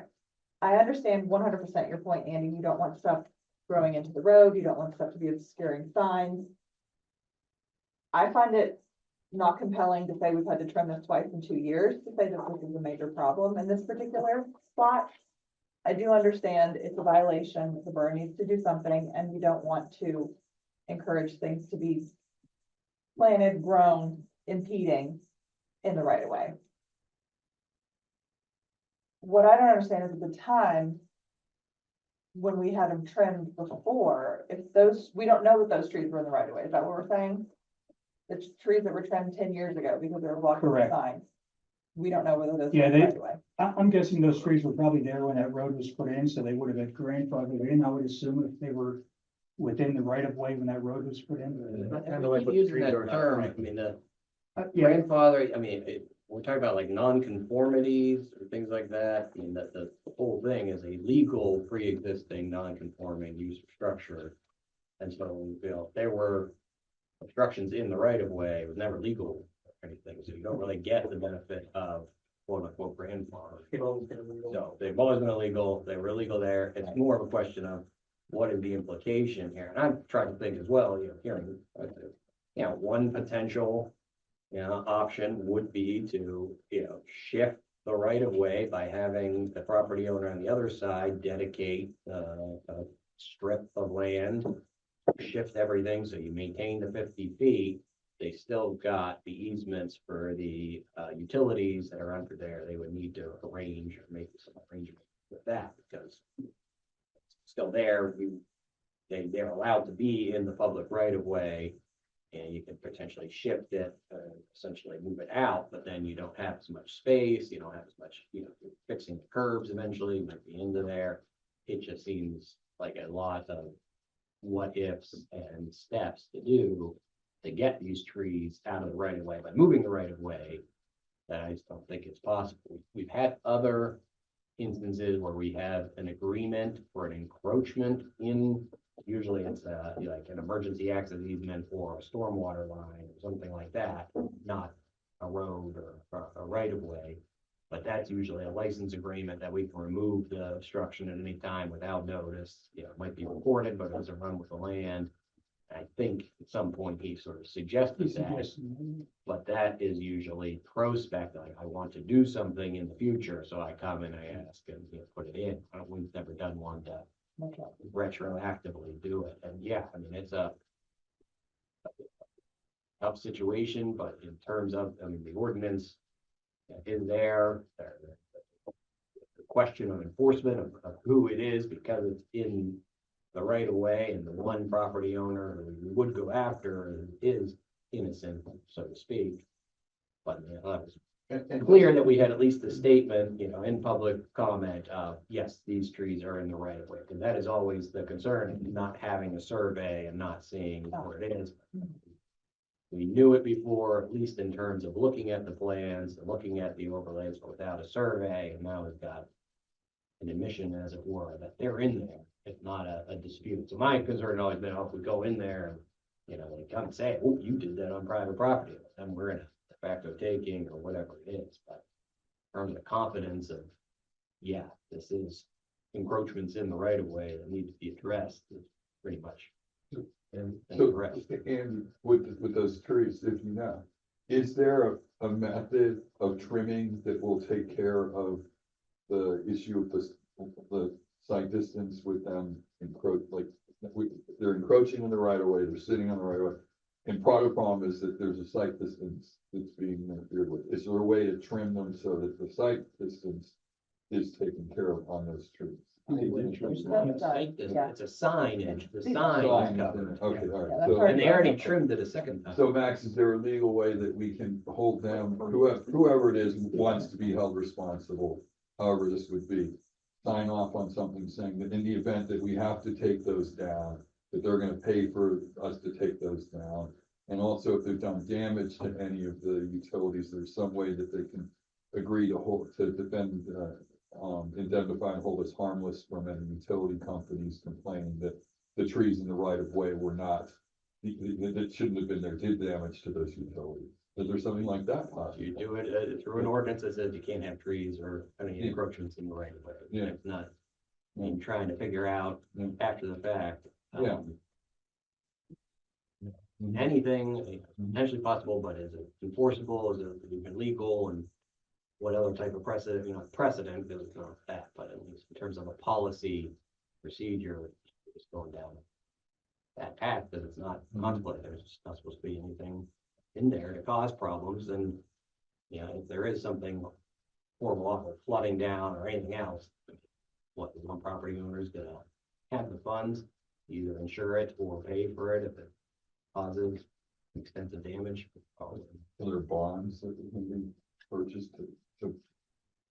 Like, I know you can bond Yeah. roads, like when you when you do a construction project and you've got this beautiful road in the municipality and you know they're gonna run a bunch of trucks, they're gonna tear it up, they have to bond the condition of the road to make it so that in case there is some damage, you can make a claim against that. Well, bond. no, that's all, I mean, you make a claim against the company that posted it first, and then if they go belly up or refuse to Then the do it, bond, you yeah. go after the bond. Yeah. But the bondholder stands in the same shoes and has the same defenses and says, Yeah. I didn't cause that, or whatever it is. Yeah. I mean, in terms of. Sorry, here at least it sounds like, so at least the one property owner who thought it was has sort of changed and saying, no, the daughter likes this. We're hearing stories about birds and cardinals and everything. I can understand that concern. I can also understand that, yeah, anytime you are trimming trees, I mean, from, utilities, when they come in and they V the trees or they shoot it up, people don't like it. I don't think there's any way to make, anybody's would be opposed to this, to like it, or, to say we're doing it in a manner that somehow preserves it or otherwise. I mean, either way, you will have to trim these trees. They're trimmed. Well, They've been They've been once, so maybe they're gonna die in a year anyway, so we might. So are they trimmed in a Have an manner issue. that'll kill them? Like what's? That's why. The one that was in front of the speed limit sign has been trimmed significantly. To make sure they're all trimmed, right? I have not been there, so they've all been trimmed, because they all need to be uniformly No, trimmed. just the one, I think just the one at the sign. They trimmed them, rest of them back to the edge of the road. And I can't speak to the MUTCD as far as your site distances for the signs and everything, whether that's far enough. That's more of probably a question for Aaron. But, or Public Works, yeah, either one. Okay. But, they trimmed that back to the edge of the road. They were gonna keep coming out. And only the one did they Yeah. cut all the way back to the edge of the sign. So when you're looking down the hedgerow, it isn't trimmed straight, it's sort of a divot in it. So when you get snow and you get ice buildup, in the winter, the branches are gonna fall down again. And that was one of the pictures I took, was one of the snow, after they trimmed it, the snow had the branches down, back down in front of the sign again. So it isn't trimmed enough now for a snowfall to not obscure the sign, And it's only one tree. That's interesting. in that case. But now, when you get a row of trees and they're all hanging down further back, the road, do you have that site distance that's required to see the sign? I can't answer It that. sounds like at a minimum, all the trees need to be trimmed, Um, because there's a speed limit sign. I mean, it is, I mean, I one is in the right. guess before winter, yeah, I don't think now it's really, you can see the speed limit sign. You can see the speed limit sign if you're at a certain distance, but you can't see it from the road, can you? Yeah. You can? Yeah. The road is in like, When you're on Oakley Lane. not Oakland Point, the other, They're from, You know, the sign's facing you when you're on Oakley Lane. It's not. yeah, I know. At what point are you supposed to see a sign? Well, that I have no idea. What 10 distance feet? is the That's sign? supposed to be? MUTCD. no, I actually asked the chief about that sign. Actually, that sign could be moved, the sign could actually be moved, just because the trees don't interfere with it at all. Well, there's that problem solved, which I think is kind of a sidebar problem anyway, honestly. As long as the yard we move it into, the people weren't upset, because That's true. you'd be surprised how many times you put a sign in because the neighborhood demands a speed limit sign. Yeah. And the yard it goes in, the property owner says, I don't want that sign on my yard. Yeah. No, it's in the right of way. Right away. I guess really, and we can go round and round this, the crux of this issue for me is, this seems extreme. The trees have been there for 10 years, the borough has not said peep as far as my knowledge, and it sounds like what the residents say about these trees. And now we come in and say, we were gonna cut down 14 mature trees, which are providing habitat, privacy. Again, I realize it's a violation, I understand logically and legally why the borough should take the trees down. It seems very extreme and a little bit unfair that the trees have been there for 10 years on a kind of a major thoroughfare that we've had the borough has been able to go up and down for 10 years and hasn't seemed to notice that it's a violation. And now all of a sudden, this just seems like a big reaction without, and I guess we have considered maybe other options, but I think because just thinking about, just simply thinking about it. The trees aren't presenting as any problem right now, except for the ordinance. Well, if I can, I'd like to go the clock back just a little bit further and look, and just take a look at the bigger picture. Well, let me just, but Private use of property. why can't we just let it as it is until there's a time that there's a problem, that the trees are there? Right now, there's really not a problem if the trees are there, other than we got this hard ordinance. That's how I couldn't Well, be the there. ordinance prevents future problems. Yeah, we need to enforce all of our ordinances that way, that if it's not causing a problem, let it go. Somebody puts a swimming pool over a stormwater easement, let them Well, go. but We'll wait until the pipe collapses, But then that's, we're gonna make them that's, tear up. that's a new structure, right, that they're doing. Yeah, I think that's a leap also. I understand what you're saying. I Well, do. no, they may have put the pool in 10 years ago, we just didn't see it because it was behind their house. We don't drive around the borough looking for violations. We simply don't have the manpower to go around the ordinance looking for them. There was a past situation that I was leading up to. Reed wasn't here when this happened. I think Tom was on council at the time. I don't even think Luke was on council yet. We had people putting up illegal signs in the public easement advertising for business. We wrote a notice of violation. The individual had to remove the signs. And then came back and said, what about all these church signs? And we removed all the church signs. I With the remember that. exception of one church. Yes. And the reason we didn't remove it for the one church is because they had a picture in their history showing that those signs were put up, and it was a festival that they were having from like 1950 something. And their signs were already there. Their pictures happened to be in front of the signs. So it predated our requirement. As a result, there's one church in the borough that still has offset signs, offsite signs. Then by that logic, are we going around the borough and So. citing every tree and everything in Again, this is where it happens. You have one person now, they drove around the borough and said, here's all your violations. In our packet. So now you have to enforce them all. That's why we have to do all the churches. The fire department used to put up signs along the side of the road for fundraisers. Fire department can't put signs up along the road for fundraisers anymore. Yeah, no, Yeah. I'm not disagreeing with you. So by what was happening was, we were just saying, okay, well, it's a church, we can let them have the sign. Until somebody got wise and said, well, I have this business, I want to put my sign up too. Then it became a problem, and we had parishioners from all over the municipality upset because we took the church signs. I think the question is that if we're aware of violation, and we're told just ignore it, where does that end? Well, it ends when they say these trees have been here for 10 years. I mean, if you've had them. Okay, so that would go on, I mean, that would follow anything else that people may have done on their property 10 years ago that we weren't aware of, that suddenly becomes an issue. We're gonna have to say, well, that was 10 years ago, so that's okay. I disagree. I think we could easily say, no, if you have established trees. Again, I'm not necessarily saying this is what we should do, but I think there are definitely arguments that could be made for that. And I guess really, I probably made my position very clear. Does anybody else have any thoughts on this? I think it really, so one thing to like argue here on the other side is it's directly above the utility line, right? Like gas and water, Water, I think, right? mostly water, like. I think- Water and gas. Water and Yes, gas. water and gas. Yeah. Roots are killer on the Yeah, so water isn't, line. isn't a gas line made of like PVC or something, it's not metal? Like, at some point, you could have a rupture. At some point, you will have a rupture. You could either have a leak or an explosion, so who is on the hook for that? Will we have exposure in terms of the borough being sued for not having done anything about this, knowing that there's a violation? Yep. Yes, Now that we know.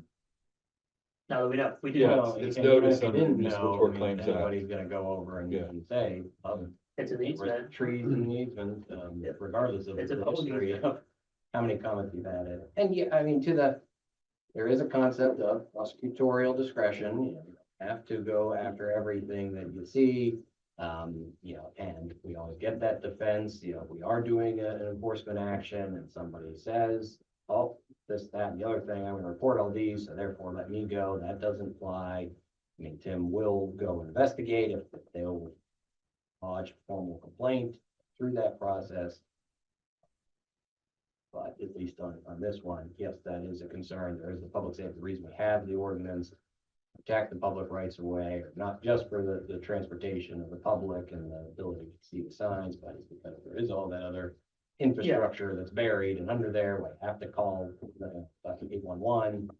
Yeah, at the end of the day, we're talking about what you can do. I mean, the thing that's the least impactful is the little wall that's there, aside from somebody running into it and driving in the right way.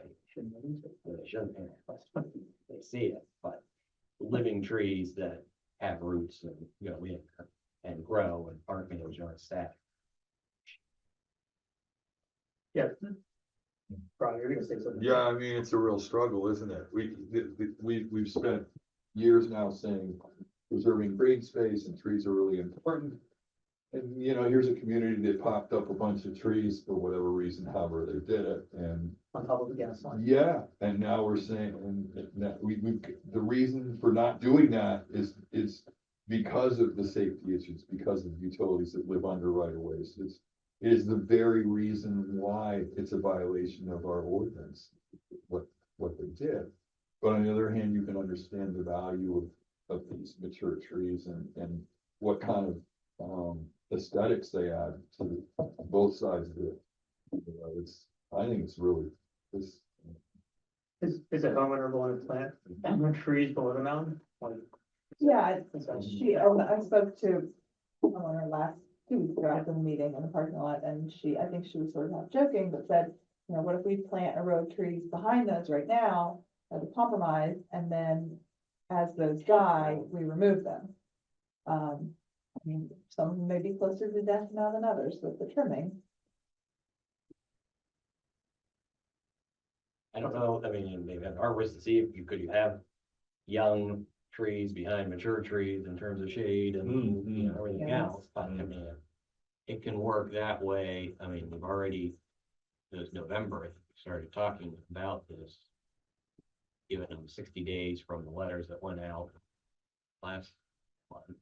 I don't remember how much it falls away or, and, yeah, but I mean, the other, as we're talking about, the legal status of them beforehand, if they were digging, you know, felling old trees, digging, you know, enough for a root ball to put these in, they should have called 811 and would have seen that they were striped out, so that's another sort of ding, you know.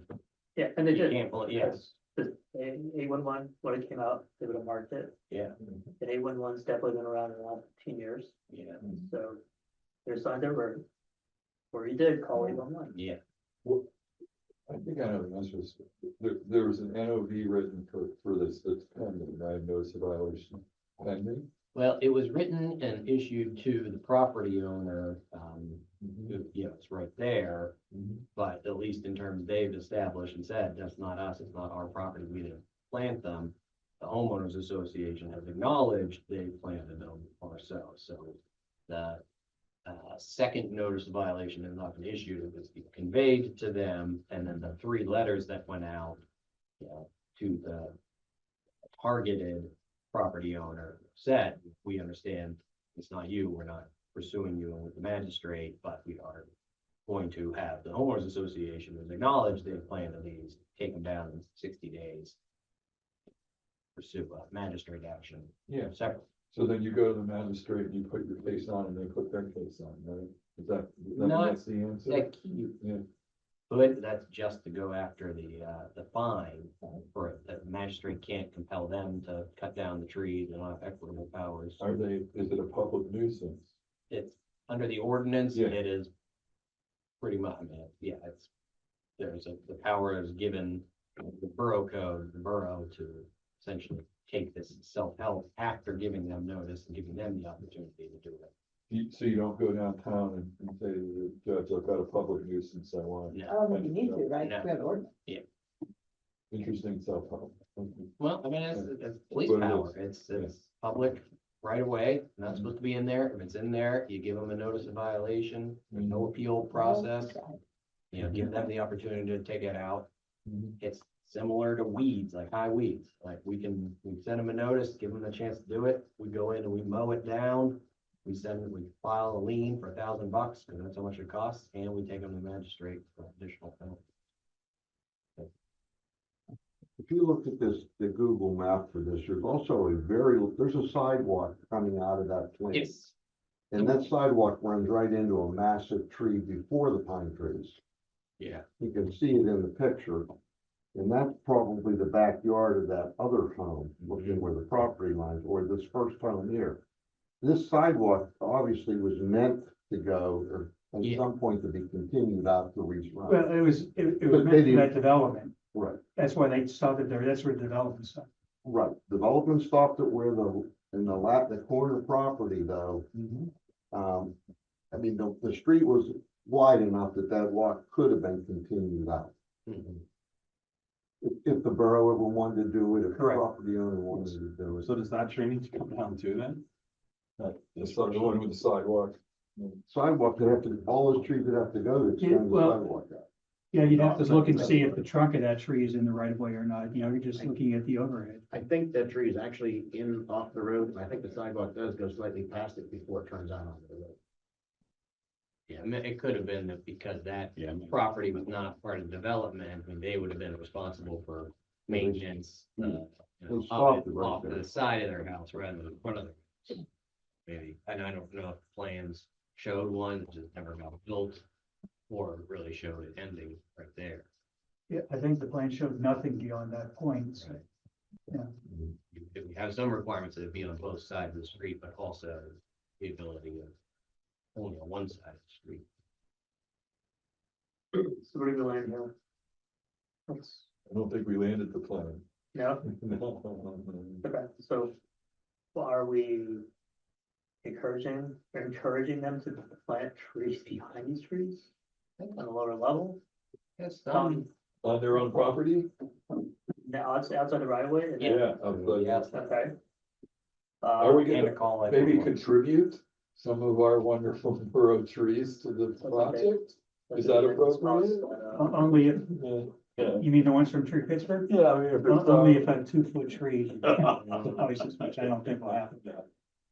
Well, you know, technically what happens at a corner lot like that, that distance from here out is typically maintained by that property owner. Like, Yes. if that development wasn't there, this property owner would have maintained.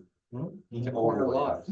And this property owner came and they said they didn't have any problem with removal of the tree. I think. Well. Yeah, they changed. They changed their tune, your daughter like. Originally, they said that. but Originally they they- changed. That was a mischaracterization after talking to her. I think she said I thought- she got Letter. a letter Yeah. originally, and then I think she said maybe Andy, you called her and said you were talking to the HOA, and then it wasn't. Yeah, she said that she's fine with them going away as long as she's not paying for it.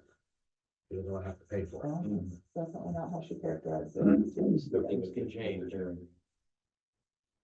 Okay, well, that's again, that's really needed. I guess the good news is all the utilities here are underground, so they're not gonna grow into power wires and something like that. Kathy, you probably see when you win Rochester Road every day, you see the massive trees laying on them. Yeah. So 4-inch trees laying on 1,000 pair of cable, and they won't remove. No, mostly McCandless, a lot of it's McCandless. It's like, Yeah. all the time. so I have a little peeve about property owners allowing trees Yeah. to grow out onto the right of way when there's overhead wires and everything. And Verizon. They don't have that here, much if they don't do any trimming. Just wait for the damage to occur and then go repair it. Yeah. Cheaper. I worked for Verizon, on Verizon projects for 2 years right before I retired, and I asked them, why don't they do stuff like that? The guy says, they never have any money to do that, but if that tree would sever that cable, they got all the money in the world to work 24/7 for a week to make the repairs. Yeah. I said, how many years, you drive Rochester, how many years is that those have been laying there? I drive it too, I see it all the time. And what you bring up, Tom, too, is also from a public point of view, and I understand the public point of view, don't get me wrong. I'm representing the code side, because that's what I'm supposed to be doing. A lot of people don't understand the different widths of the roads. Like Rochester Road is generally 32, 33 feet. So West Bingham Mars is the same, that's why utility poles and trees are right on the edge of the road, that's why political signs are right on the edge of the road. Then you get into the other roads, the borough roads, they're 50 feet. And we have places even along Reese Run Road, along Latter-day Saints Church, going down to the golf course, where it's 70 some feet wide, it's a public easement. you know, so those easements move around. So a lot of people don't understand also, well, there's trees planted on the side of this road, why can't there be on mine? So that sort of leads them to do this type of thing, not realizing something is wrong. It is. Well, and I think as we're talking about what we come, I don't think in terms of a straw poll around the table, of, you know, who wants to do nothing. Like, I'll take the option. We've got a path we've already set forward, you know, 60 days, it's there. That is the way we're going. But I am, you know, intrigued by, you know, giving them the option if they want to investigate and see if they can plant something, you know, along the lines of behind there at some height. I don't think she's talking about putting a fence along there, and then she would have issues because she does have 2 front yards. I don't even know what height or anything else like that, but Mr. Jennings originally, you know, said these can be moved, was one of his ones, and some discussion we had 2 months ago was, well, let's tell them, hey, if you want to move them, it's fine. Yeah. I don't know if that ever, I mean, that wasn't in the letters that were sent, but yeah, maybe that is the response of like, look, we're still on this path. You can do something to, you know, transplant these trees, which we don't think is possible, and push it out of the right of way, or plant something else. And maybe, you know, think we can think about some level of time in which those can get established, not to full height or anything else, but like that they're not shocking the root system when we cut these down. Maybe there's some time period that we can let them do that before the chainsaws out. So basically in a kind of a parallel, path, yeah, and then, so, and then what Max is saying, you know, go ahead and plant the trees on the homeowner's property, if that's where you wanna go. When they get to a Or certain, transplant. when they get to, or you can try and move, like you said, either one. And then when they, if you go with the new trees, when they get to a certain height, you're gonna agree that we're gonna take the old trees down, once they're. Or did they take them down? I mean, if the homeowners association. Yeah. They need to take it down. Yeah. The borough should not be paying for this. Yeah. They planted them on the right of way. Yeah, it's not, Without calling 811, and, I mean, or after calling, right, after calling. well, if they I called. don't think they would have If called. they called 811, would have marked it. Yeah. And Showing no foot. And then, Yeah, and I don't think anything's getting planned for that stuff. No. Also looking at the code, disturbing the public easement, they would technically need to have a permit. If you're gonna be digging on top of a gas line and a water line to transplant, do they have to go through the permitting process, or are we gonna say they don't have to do the permitting? And who's got liability? I don't think it's gonna be an issue. I can't imagine, I mean, it's a possibility, I suppose, but I cannot imagine anyone's gonna be willing to pay for that. And those trees would probably die in the process anyway. It would be a waste of $100,000. It'd be much easier to remove these and plant right behind them, yeah, all at the same time, because if you're gonna plant right on the property line behind it, and then wait till those grow up and then come in, you're probably gonna more likely harm the trees you're planting as you remove the old. yeah, right, so if you might be wait. right, but that's an option. I think we should let them, if this is something that we're interested in offering to them, I think that's a calculus they're gonna have to. Well, maybe we offer to remove them and take the stump grind up, you know, in other words, regrade the area. And because it's part of the street right away, and then let them do what they want behind on the private property. We can offer that. For sure. wait, what are we regrading? Because the right of way is like What? up here and the ladies. Well, when you take these out, you're gonna have to grind the stumps. There's gonna be a big mound of. They put a landscape on. Yeah, it. Yeah, if you wanna take those down. He's not talking about the amount of grading per yard. He's talking about just, it's a big mound of like. Level of the mulch. landscape. Yeah, Level them on, take the stumps out so that it can be seeded, and then if they wanna plant right behind the line, it's on private property. so if we're doing that, are we giving the HOA a bill for How much is, for public works? yeah, what is this gonna cost the borough? Well, I think we had, what did the letter had said?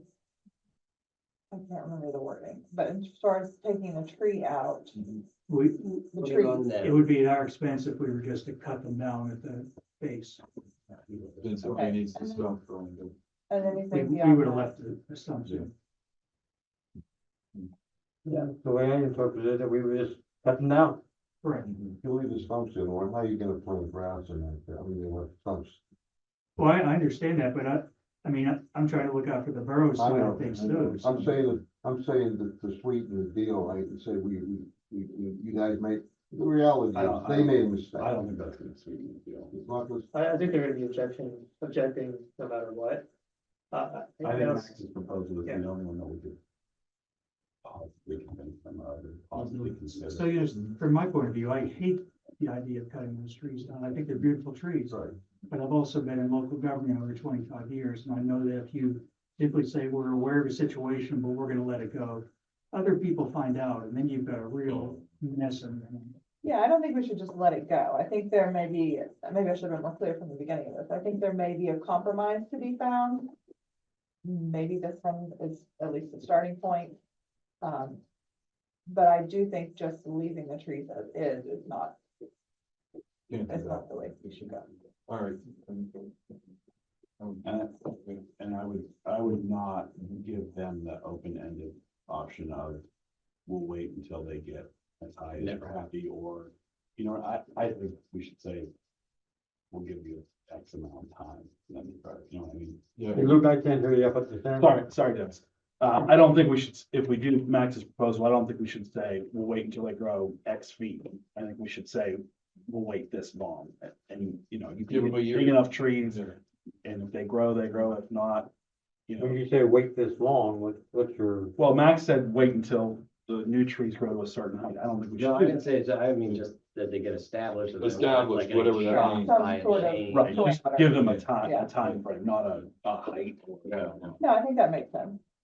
you mean leave the trees as they are right now, let them plant new trees behind it? Is that what you're? That's what Max proposed, yeah.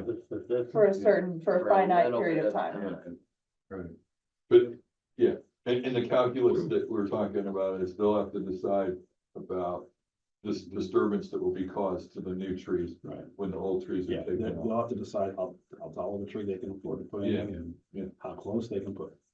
I'm happy with that simply because I feel like it feels like more of a good faith effort on our part, Instead We're of just. not just going in. chop- whacking them down. Yeah. I mean, we Yeah. probably will, but at least we may, Eventually, right, but at least. but we're not we saying we may- don't need to do that by May 11th. Correct. Right. Well, we haven't said that yet, but We're not there. So I mean, as part of that discussion of how do we, you know, we wanted to give them a time period to let them know we're gonna take it, but I mean, the 60 days isn't in the ordinance. And in the letters that we've sent, it started, got their attention, got them to come to meetings, but in terms of the, you know, moral hazard of not enforcing it, that was a self-imposed 60 days that we wanted to get going, so we, you know, I don't have much concern of, okay, but not to let it go on for forever and just keep asking for it. What would you consider a reasonable time to I get? just don't know. I I don't think know we need how to ask the long it takes landscaper to- how long yeah. it takes for a tree to. They don't grow fast. to establish, No. yeah, well, they're gonna have I to mean, it buy depends on how decent sized big- trees, you Right, don't have to, especially but a they small want. tree, Year it's gonna maybe. take at least 3 years before it really starts to Yeah, grow. so I don't think we're talking about that, and it's not gonna replace it, Right. you know, at the high or anything like that, it's just gonna not be shocked or die immediately because we're doing work, just upgrade and change the pH, I don't know, whatever. Whatever. Kill a tree, and it die. But that's Really. also something that they can research, we don't need to be Yeah, no, responsible we're for not. that. Well, If they come back and say it takes 10 years, what are? Well, no, we're not. No, I think we have to give them, that's what I'm saying, we have to give them a time. We're gonna There's find no out what we're negotiation. comfortable with and then offer that to them, we're not, there will be no open-ended time on there. I think they give the end of the 60th, if it is May 15th or whatever that 60th day is, and that's when they have to tell us, are they gonna do it or not? And Right. when we're gonna, you know, and how long it takes. And then But we, if it's, you know, end of May and they haven't, oh, we're still looking into it. then, well, that's the thing too. I mean, if we make that kind of an offer, then they need to plant the trees. Right, Yes. I mean, if nothing's happening, if they don't take it on their initiative to plant the trees, right, again, I think. at if we least, offer this- at least we're offering them something. That's right, I'm happy with that, if Yeah. we I'm not- figure out the details that we're comfortable with, we're making at least a good faith effort. I mean, I think it's a reasonable, it sounds like Laura's saying, you're doing your best. Right. In a difficult situation. Exactly right. To give them some option and not just, we're going to just tyrannically wreck all these trees on the 60th day, sorry. you Work couldn't- through it. Yeah. We're trying trying to find a compromise, and that's, What do we do with the wall? the wall's gotta I go. think the wall has to I go. think, I mean, it's got electricity in it, so they've got wires to it somewhere. Listen, even I'm saying the wall's gotta go. I don't know where those. I think it's wires part of the Uh, go. compromise, they have to take the wall. Yeah, That's, The wall really doesn't have any aesthetics. no. No, it's not. Well, they feel it does, they put it in. well, I mean, they wouldn't have spent the money to put it in if they didn't think it looked nice. Well, that's. that was. I don't. Yeah, they can take it down or move it back. There's nowhere to move it back. If they get an agreement. to leave the wall. Yeah, because it's in the right of way. Really couldn't even Go back to the right of way I think argument. the biggest concern is the visibility, Person that owns that lot, trees, Yeah. private property, you would have to. the wall, I haven't heard much Actually, discussion we don't about the like I don't wall. think anybody really cares Yeah, about the there wall. would have to be Yeah. an agreement, An there. easement. There'd be no way to go in and re-subdivide for that small piece. Yeah. I think it's just. 99-year lease. The only thing, the only option that might be there would be with them as an easement, but now that incurs a lot of cost from us. They should sign them to the neighborhood. But then that's in somebody's front yard. But anyway, that's not an issue for us. No, if somebody moves and they come in and they've got a line of trees on their property, and they can cut it down if they don't like it, but unless they get some kind of easement or some kind of agreement. So the HOA has to do a deal with that property owner, okay. and that's I between feel, them. I feel better about that. Yeah, Do we have a plan here? Sounds like it. yeah. So we need to, Just update we need to letters. figure out what time period we're comfortable with, that's reasonable for a tree to grow and establish, not grow, but establish. And then we'll offer that to them as an alternative. Well, I was Am I understanding that thinking of it correctly? more of a follow-up letter to, the three, resident one, resident two, HOA. Okay. Based on further discussions, we are amending letters we sent by May 15th to 60th day. We want, a plan, for you to consider putting in a row of trees on property X. And how long those take to, I wasn't gonna say get established, but they're safe that. When that's done, Borough will cut the existing trees down to the stumps. But we would also expect HOA to remove, decommission and remove the wall as part of all this. We can have discussions if they want more funds to do stump grinding and leveling another day. I mean, I think we have them say go or no go on a sister line of trees in a short period of time. And as part of that, they establish how long, and to get them put in the ground, we'll evaluate it there. They say, yeah, we can't get anybody to do it for the next 2 years, whatever reason. Tariffs, cargoes on trees. What was that? He's saying if they can't get anyone to do it, because they can't get trees for tariffs or embargoes or whatever reasons. What do we wanna give them, a year? Let them get through the winter? Yeah, I mean, yeah, because what are they gonna do? I mean, that makes sense. So I think you're saying, but the May 60, the 60-day thing in May, which is ending. There's then gonna be tacked on If you 1 plant- if you year, plant them- put the trees in, don't put the trees in, but a year from now, the trees that are in the right of way are. So we needed this. Or we say if by the trees aren't, if there's nothing planted by the end of fall, We'll remove them then. Oh, that's something like So plant your trees, you have so Yeah, much. come. No, you're trying to provide an incentive to plant. I was like, it was a violation. You're a violation. Wait, by the end of the time period that they currently have, we're You gonna need a say, plan. we want your decision and your plan, Yeah, and You gotta get the trees planted before. and your timeline, but in no event are these trees gonna be standing in more than a year from now. A year. Yeah. Is that everybody? well, that's enforcing the ordinance, I but think a also year. providing a compromise. I think you need to give, at least give them some time, a year or time or something. Yeah, Everybody comfortable with yeah, it? yours good enough. Yeah, if they plant them now, let them get through the winter and then take them down. They plan by the end of the summer or fall, that's okay, right? They can, if we give them a timeline, it's up to them when they. Yeah, plant. That's correct. And then if they don't, Right. trees come down. They just wanna make sure it's a reasonable timeline, so they don't come back and Pretty, a bunch of arborists saying like, you guys are crazy, it takes 2 years, or. No, no, I'd say a year would be. I think even at that point, we have to say, we have devoted much time to this, as you all know, You and would Nobody nobody wants to buy do- reasonable sized trees. If they're gonna plant blue spruce pines again, they should be at least 6 feet tall, I would think. So that, I mean, if the issue is Mr. Jennings looking down on that property, not wanting to see it, then they need to plant trees tall enough that. Right, especially when you be off that mound and down. Or native. I mean, there's not a single person at this table that wants to take those trees down. I mean, this has been a ridiculous. We were planning That's a decent compliment. great. Yeah, You okay with that, Dennis? I'll be at A-Lom on Friday. Thank you all, I know that was long Okay, and so- obnoxious, So but I you want to start appreciate next and then I'll go. Thank the you. time and the Yeah, compromise. Laura will be there if you want to bounce the draft off us. There's plenty of time to do that. Yeah, so we can find some time. All because you put trees on the agenda. I know, I was coming anyway. Violation of Act. Like way beyond agenda time. I didn't make up for last time. No. It's very rare that you Five don't. minutes. Did you want to pivot to the next topic? What? The next topic, are we good? Overall short. Hold on, I'm done, that was my topic. Oh, okay, Okay. You good? Yeah, sorry, I was surprised that there was another topic. Overall update, we just have this standing. Yeah, okay, okay, go ahead. Just, I only got about an hour's worth of presentation. It's all good. I'll try to cut it short. Yes, thank you. I actually did spend some time this afternoon looking at the home rule. I started my search looking for the reasons that we talked about the last time, the non-monetary reasons. But it led me down a little bit different path. Just in the way of statistics, there's only nearly 2,600 municipalities in the entire state. That counts counties, cities, and local municipalities. There's only 85 statewide that have adopted home rule, so it's about 3% of the municipalities in the whole state.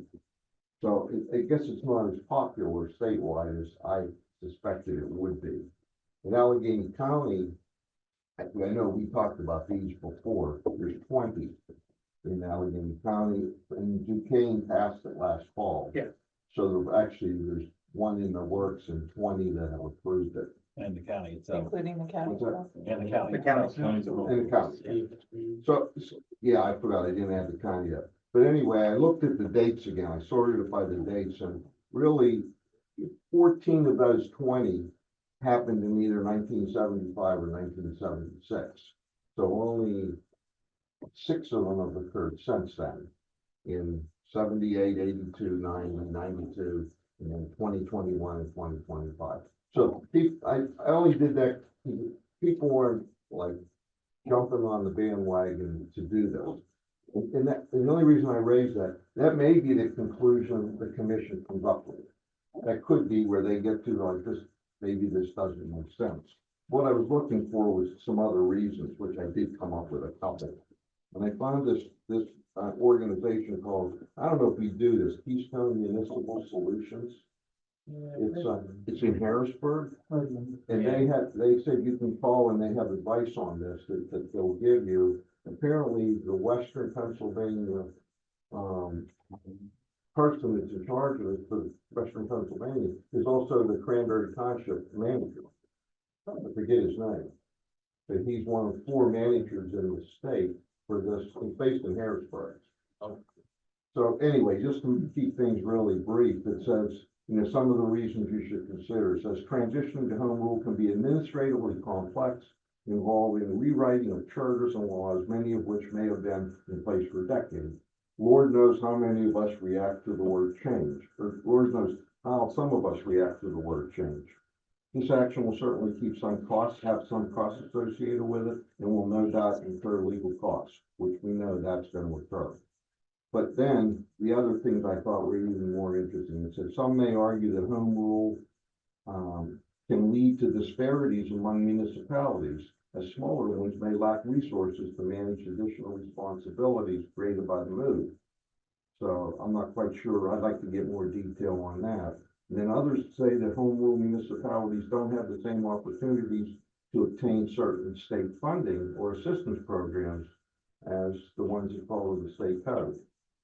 You know, that hinting like if you break away and you're not following us, then we may not have the grants and that available. It kind of hints to that, but it doesn't really say that. I'm reading between the lines. It's not like, it doesn't tell us what specifically it would disqualify us No. from, or might disqualify us from. That's interesting. And it says, our team at Keystone Municipal Solutions has experience with pros and cons of home rule governance. So I thought if the council's okay, I'd like to give them a call, Go for it. Yeah, you know, They're a consulting firm. pardon me? They're a consulting firm. Yeah, they're not, they will charge, right? Yes. they're not a government entity, I don't think. No, they're a consulting firm. Let's see what It's you worth can get out asking of them them. that question. Let me see You what I can get for free. Yeah, just saying like, you know, what do they call it? Free consultation? Yeah, that's. Free phone call. It doesn't hurt to ask. I will say like, there's a municipality, I went to some breakfast and like, Ben, whatever, they just got like a fire station. They were just like all posting about it. They got a bunch of like not ARPA money, but like federal money for this station. So I did ask each of them, I was like, hey, are you guys home rule? Like, and, first they said no, because they have a lot of businesses. You know, their tax base is diversified. I'm wondering like if that's a reason for the communities that are not home rule, if they have a lot of businesses. So that's where you make up the difference. Okay. But cool, Well, yeah. I'm gonna call, see if I can get any free information. They tell me, well, we'll arrange a consult with you or something, then it'll be $500, then I'll come back to council. But anyway, I started on this path Yeah. of trying to find out non-monetary, reasons that we can use, as we go out and try to get people to run and explain what the outcomes could be. And the outcomes could be, Absolutely. yeah, the outcomes could be to do nothing. So, I mean, it doesn't scare me away from approaching it. It just, I'd like to just have a little bit more information when people ask questions. Yeah, of course. That's great. And, just a little research bit, I'd asked Reach for like data Yeah. the other week, last week. Sorry. How did our 2024 and 25 projections line up revenue wise versus expenses and everything? And, even sort of table on our millage rate. So I didn't realize this, but at one point our millage was like 3 point something.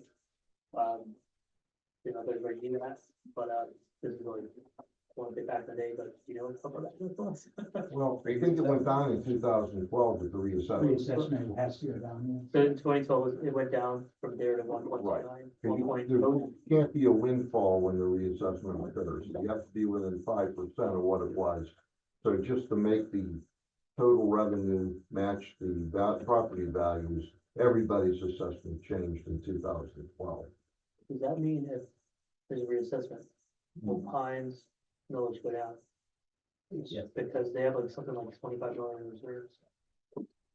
No, I Based mean, on it's based reserve. on, it's based on Property. collection. Based on property, You know, the property tax Tax collection. levy. the goofy 10-year assessments they're supposed to do that are behind on Okay. in the county, that's what we're talking about. Yeah, if we collect $3 million in property taxes and they reassess and property values go up 20% in Bradford Park, we've got to reduce our millage 20%. So $3 million. Okay, there. it's a value, Yeah. it's that hard number. Yeah. Yes. There's a cap. Okay, it doesn't take your reserves into account. No, No. It's just you can't get a windfall from everybody's property tax going up and you keep your millage the same, of course your revenue is gonna go way up. Okay. yeah, they want to make sure that if you are going to increase your property tax revenue, you're doing it through voters agreeing to a change in the millage and not simply a reassessment.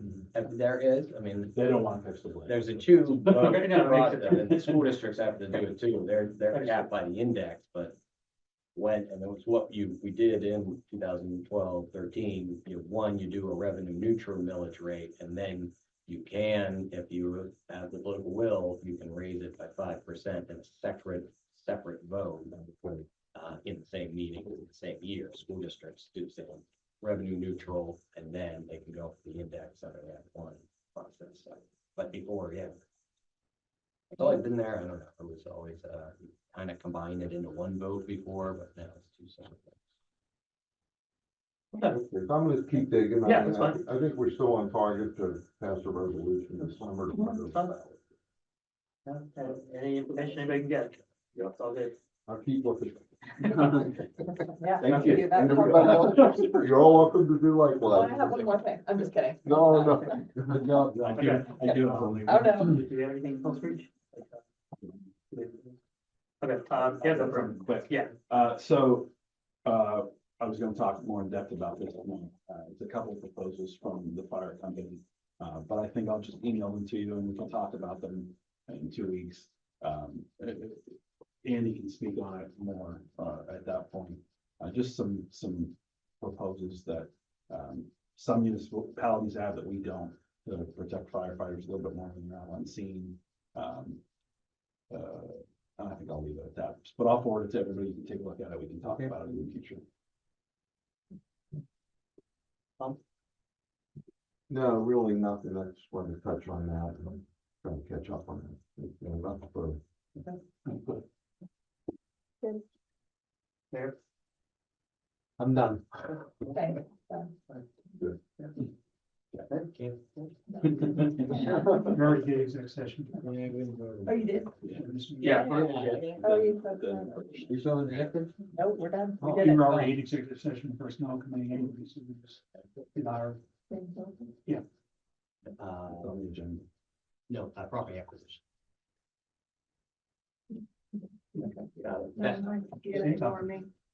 Okay, we're good to go. All right, everyone, have a good one.